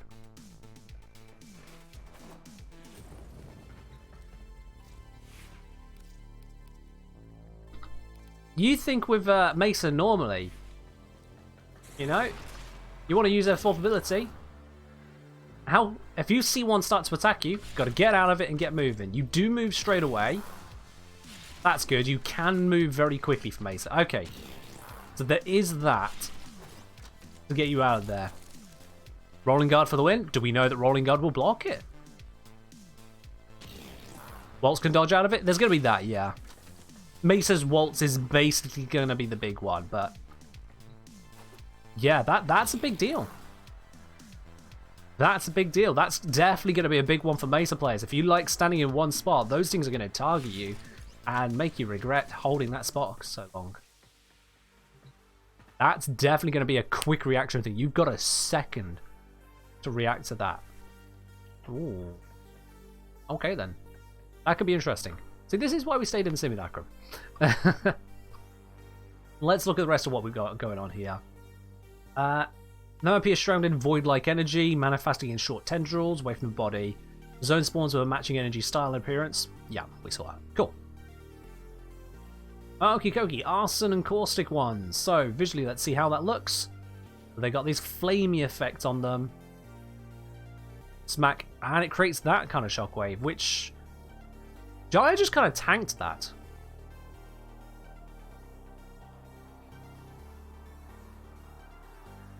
Yeah. Is it me or is that just not showing you it? Jaya just went, eh.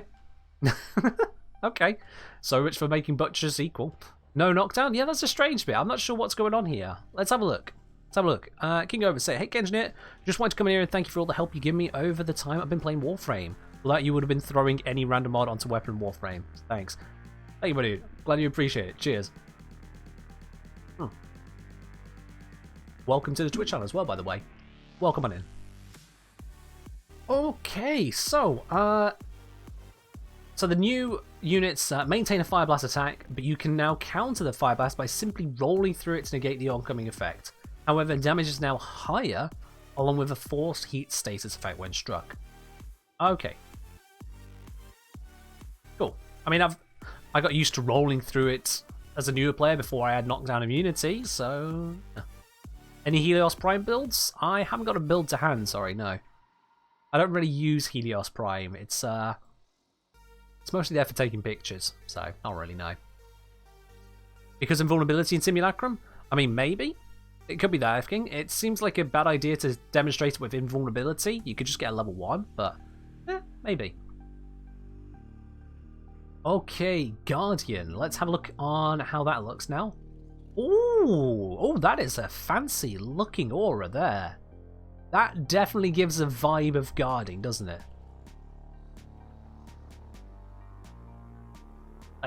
There's no mistaking, this is a protective one. 100%. I do like that style. Because it's not overly flashy either, it's very highly transparent. I like it. So, new. Guardian Eximus now provides significant damage reduction to its allies, i.e. your enemies. Which is indicated by a collection of smaller shields circling around them. The Guardian Eximus have 3 rotating shields that fully block incoming damage on themselves. And also create a similar visual effect on nearby allies that apply damage reduction buff to them. Damage reduction does not affect VIP enemies such as Demolists, capture targets or bosses, and does not stack with other friendly Eximus. However, it will affect other Eximus units within range. Not the Guardians, but other Eximus, yes. Looks like Rib Fix from Arcwing Sabotage. Hey, I mean, use your assets, you know? So it does fully block damage on those shields. Interesting. Very interesting. Oh, I like that. Yeah, no wonder it's Corpus exclusive. Well spotted, Alchemicon, yeah. No, I like that. These shields have visible gaps between them, offering multiple opportunity windows to shoot your foe. Allies with Overguard applied now display a simpler version of the shields with a similar rendering, but with a different shape to avoid confusion. Okay, yeah, so we different shape, cool. Wish they showed that different shape. Okay. So yeah, that could be interesting. I wonder how that will interact with AoE, to be quite honest. I really do. That's going to be a big deal. But that is interesting. But main takeaway, that is a good look. I like that look. That's not just, oh, let's put a texture or skin over the skeleton of this NPC. That is a good look. I like it. XML Stronghold sorties will become fun. Oh yeah, it's definitely that. As well as in just endurance runs as well. Yeah, you go 1 hour in a survival mission, these guys are swarming your face. Doesn't seem to shield them from above? It depends. It depends. Because it might be spherical, they might just make it where it does shield from above. We don't know. Main thing is though, is a lot of explosive weapons aren't actually exploding above enemies. They're usually exploding at head height or lower, so... How about its abilities? Good question. Testing, 100% needed. 100%. Don't forget, Rainuva, that Banshee's Silence disables abilities, but it doesn't seem to disable auras. So, definitely a consideration there too. Alright, Arctic and Frozen. No changes. I mean, yeah, fair enough. That's fine. You know, when it comes to Arctic Eximus, no one ever has been confused about where an Arctic Eximus was. So, yeah, they're fine. Leech ones. Current lifesteal from player on damage, but negligible due to player scaling of that. Also, I noticed they don't mention the bonus to puncture damage. That was these ones, wasn't it? But let's see. Oh, would you look at that? Yeah, they've definitely got that sanguine feeling there. I don't know if that effect is visible enough in just general gameplay, because we kind of scatter a lot of blood everywhere anyway, just in killing enemies. So I don't know if that is going to be visible enough, but we'll see it in practice. What's it actually doing there then? So, similar to the energy counterpart, Leech Eximus will spawn health leech zones, which tick away at your health shortly after spawning, healing nearby enemies. Okay, alright. We'll see how that really plays out, but that sounds like an interesting change, yeah. And it keeps a consistency with the energy leech as well, so you don't have to try and remember too many different counters. I do think that's a good idea as well, considering the horde nature of this game.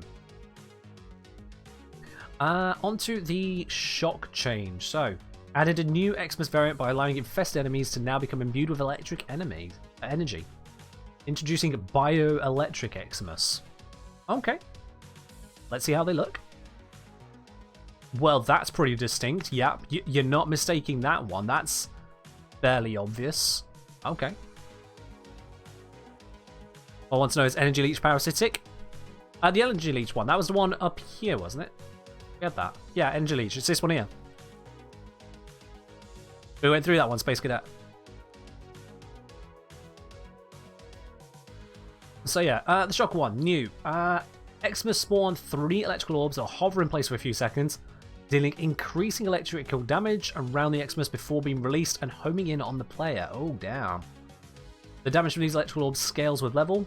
Killing the Eximus or putting it into a Mercy state, okay, will destroy any active orbs. Okay. So those ones, interesting. Different kind of attack. I think they're going to be more threatening based on the fact that they are Eximus units, so they'll survive most attacks more often than not, but yeah. We don't have the full details on that yet, Yeats, no. We don't have the full details. Okay, Venomous. So this is the one for the infested, specifically.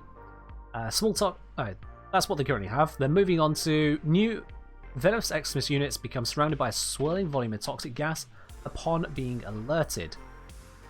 Yeah, no kidding. Look at that. That is visually distinctive, yeah. That definitely stands out. Okay, that's good.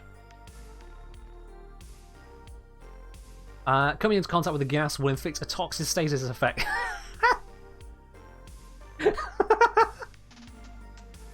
I'm sorry. Is it wrong of me to laugh at this? We had the status rework how long ago? Which took gas and just killed it? Because it then went from proccing toxin and triple dipping on faction buffs to proccing gas only and doing it kind of badly. They then take this enemy and they give it a toxic gas. So when in coming in contact with the gas, it will give you toxin. Am I the only one that finds this funny? Like in a even real kind of way. Is it just me? Is this?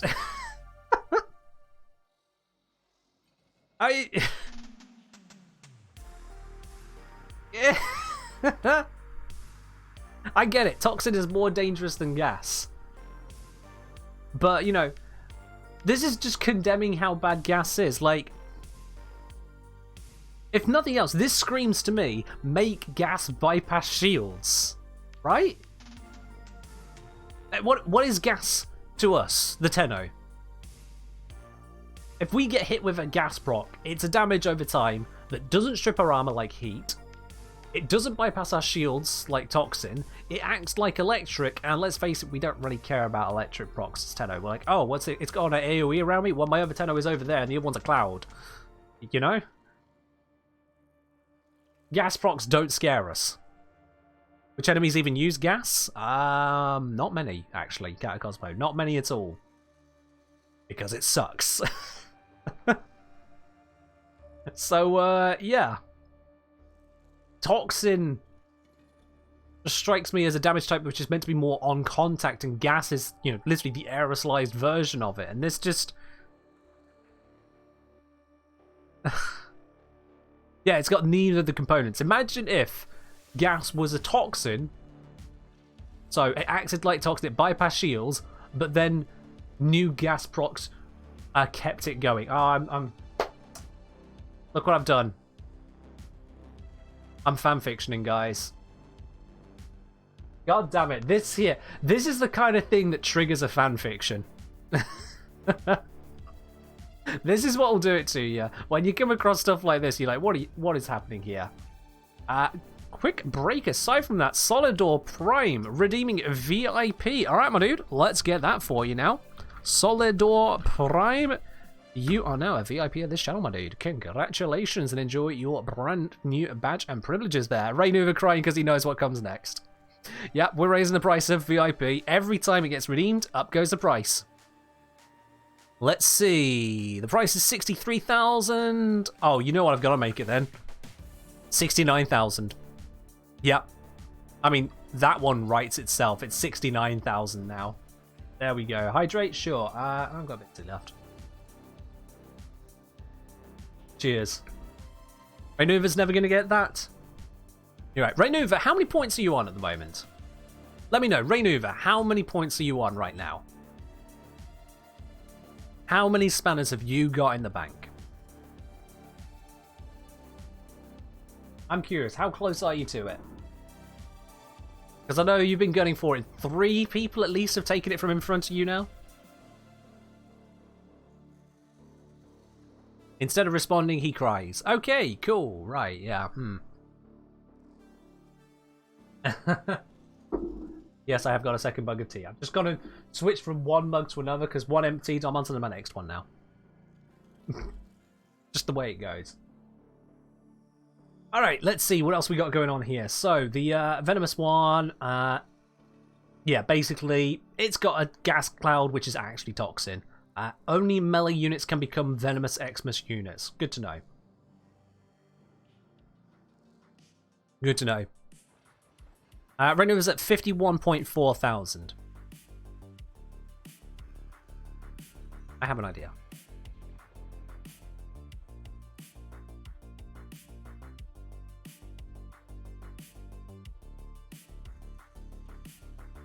Raynuva, you've got until I decide to change it again.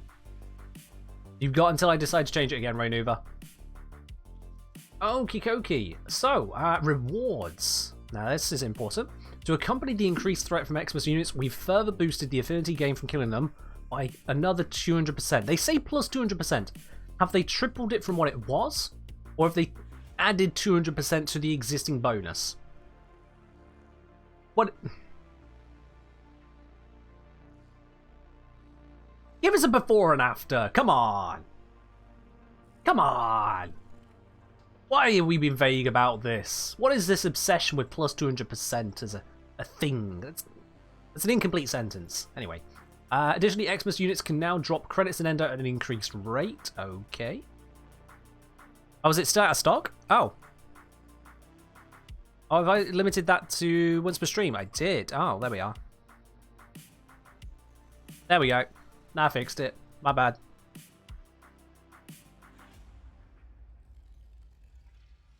My bad. Yeah, information clarity, once again, not here. This will consistently scale as well for their steel path counterparts on top of the usual rare chance of a ribbon sliver. Okay.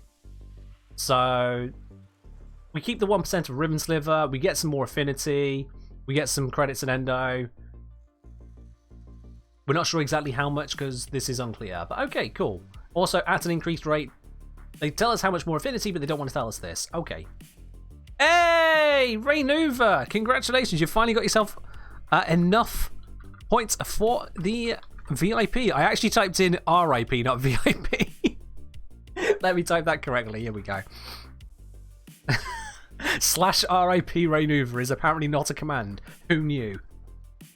There we go, Raynuva joining the ranks of the VIPs finally. You've been working hard on that one, mate. Like, you've been real active around it, so I understand. Feels like cheating. Raynuva, you carried over a lot of details over to, what was it? Cephalon Scientia. Alright, you've done a fair bit. You deserve it, mate. You deserve the VIP. Alright? I appreciate... words. Briefly became Owu there. I appreciate what you've done with the channel here, my dude. So, you deserve VIP. Imagine someone stole it at the last second. Well, Catacosmo, funny you should mention that. I had a plan for that.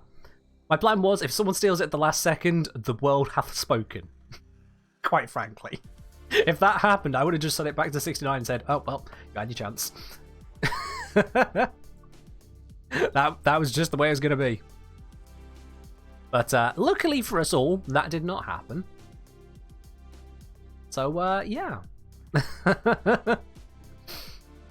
Okay, right then.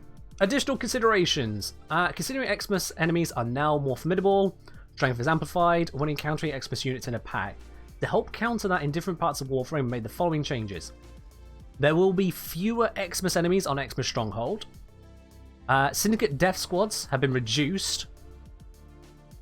So, squads have gone from 5 to 10 or 10 to 15 down to 3 to 5, 5 to 7. So there's a lot fewer of those. That's half the size. Okay. And Warden Eximus units in rescue missions have not received these new Eximus upgrades. Okay, so they're going to act like relics. Relics of the old era. Still nowhere close to that 500k? You snake raider. No touching that one. That one doesn't exist. Don't click it. No. The 500k reward does not exist. Do not click that one. Alright. Alright. Okay. Sure, whatever, Solgrim. I'm just not going to bring you back. Actually. Cool.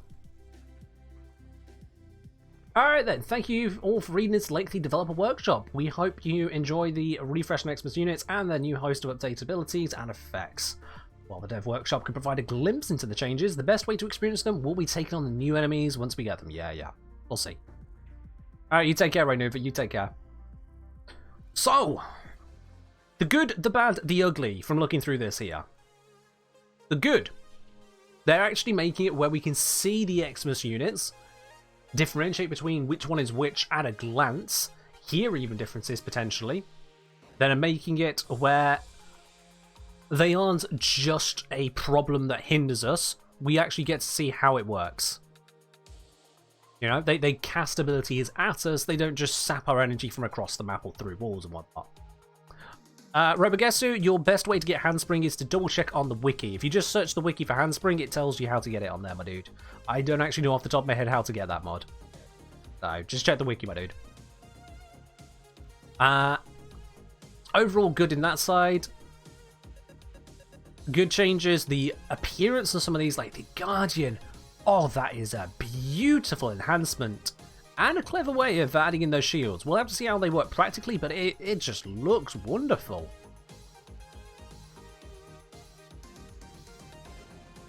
The bad? Bad, honestly, like, come on, DE. Don't give us these vague numbers. You want to give us some info, and then you don't give us info? What is this? What is this? They know what numbers they want to use. They've clearly already figured them out. Tell us them. Or, if you haven't fully figured them out, DE, with a week to go before the update is live, tell us that it is a work in progress. Tell us you haven't decided on the rate. This is, come on, what is this?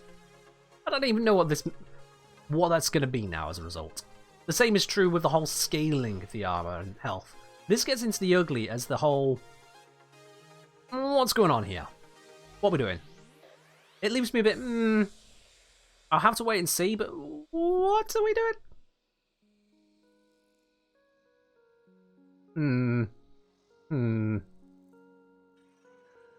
Still, overall, I do like the changes here. I do like them. I do think that endurance runs are going to be made that much more problematic by this, because that's when you get lots of eximus units and they can become a threat. Make them completely immune to any kind of crowd control is an interesting choice. They do become threatening. I do believe this means that for Warframes which rely on crowd control as their defense, though, that's an interesting one.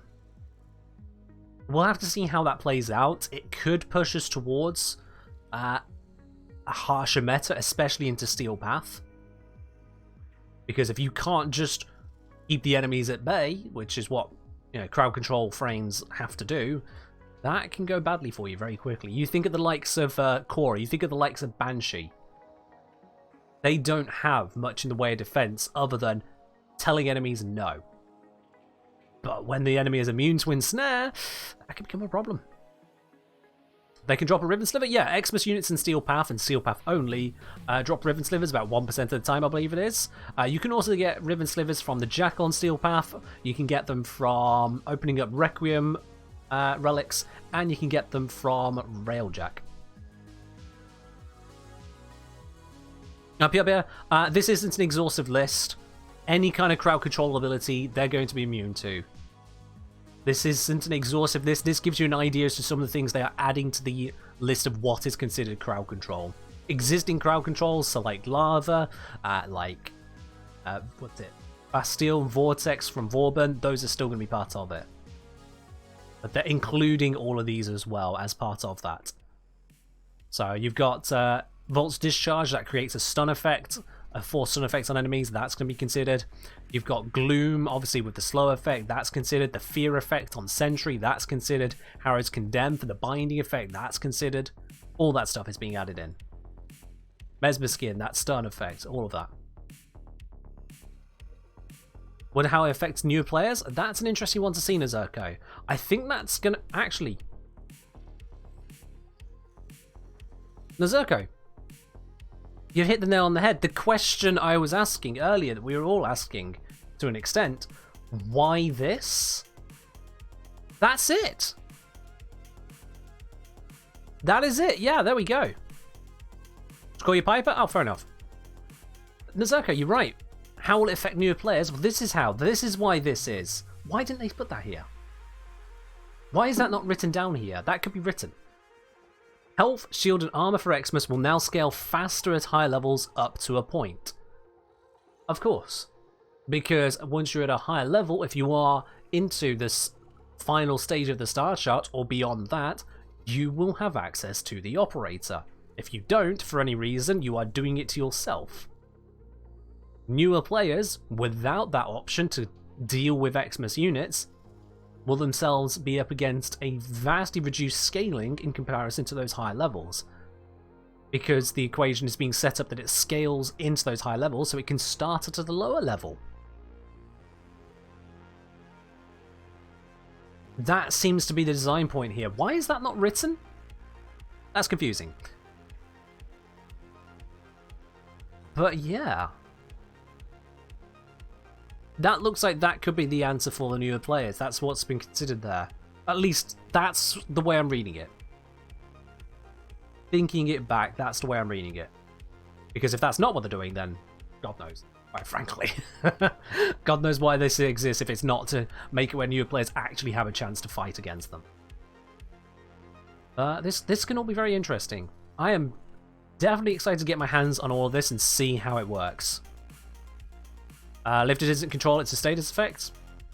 I mean, it's both. Let's see. What did they say about the resistances? They had a full list of what they were targeting. Where would it go? Here we are. Stagger, knockdown, stun, mind control, ragdoll, and blind. I believe lifted counts as a ragdoll. So it's probably going to be included in that. Lifted will probably be included. It's pretty much a kind of ragdoll.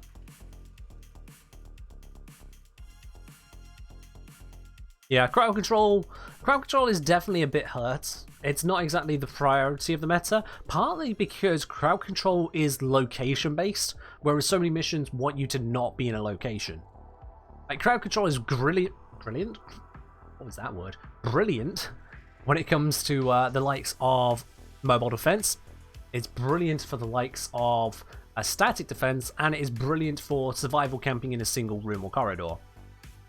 But outside of that, for all of your more mobile missions, crowd control does lose a lot of its power, yeah. That said, Sevagoth's Gloom is crowd control, and you know, that's kind of all the rage. So it's not nothing. Crowd control has definitely still got its place. It's not the strongest, but it's definitely still got its place. Good point, Jason. Yeah, excavation and inception as well. I almost forgot the missions I hate. Who knew? So yeah, crowd control is actually not in a terrible spot overall. I take it back. It's not a terrible spot. And so long as you're not doing endurance runs, you're fine. And endurance runs are only a problem because of, what's it? Yeah, if you want to farm Riven Slivers, really. Because even Steel Essence you don't need to do endurance for. So, yeah. Overall, this feels good to me. No, Mr. Fox, we removed that a couple weeks back. Instead, double check the rules on the Twitch chat here, Mr. Fox. I recommend that. Alright. All that aside, guys, I think that is enough of a review of all of this lot. So, what do you say we do a platinum giveaway, guys? What do you say we do a platinum giveaway? If you haven't yet got yourselves in with a chance to win on that platinum giveaway, of course, make sure you do hit yourself the exclamation mark ticket. Give yourself a chance to win. It doesn't matter what platform you're on, whether you're on Switch, PlayStation, Xbox, or PC. All of you are open to entering it. Unless, of course, I've already spoken to you, in which case you know what's up. Yeah, give you guys just a moment there. For those of you who haven't already grabbed yourself a ticket, grab yourselves a ticket. Make sure the bot does respond to you. Just to double check and make sure. If it hasn't responded to you, it might not have taken the ticket. So that's why it's responding.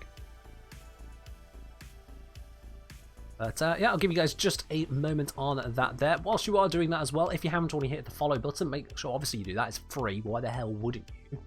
And if you really do enjoy the channel, if you enjoy what I do both on YouTube, here on Twitch as well, consider hitting that subscribe button, you know? Make it where I can continue bringing this all to you guys here. Alright, I'm going to give you 10, 9, 8, 7, 6, 5, 4, 3, 2, 1. Close. Alright, we're closed. We're in.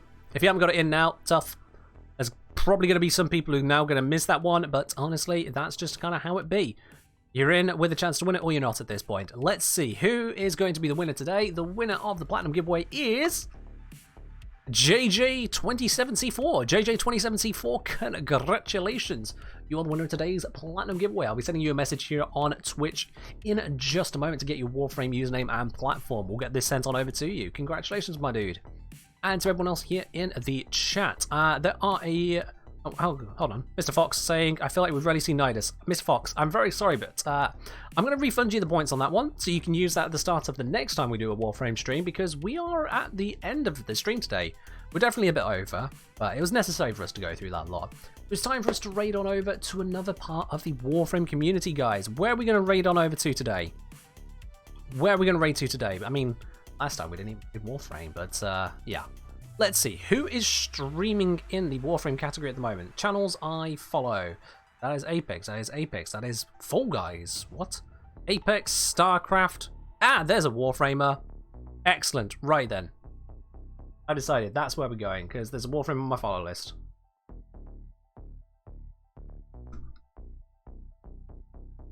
And we're going.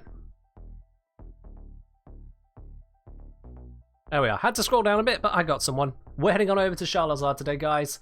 Let's show a little bit of love to another part of the Warframe community. Charlotte's been a big part of the community for a decent while, of course. Let's show them what we're all about. But that's all from me today, guys, and I'll see you again for more on Friday and Sunday. Bye!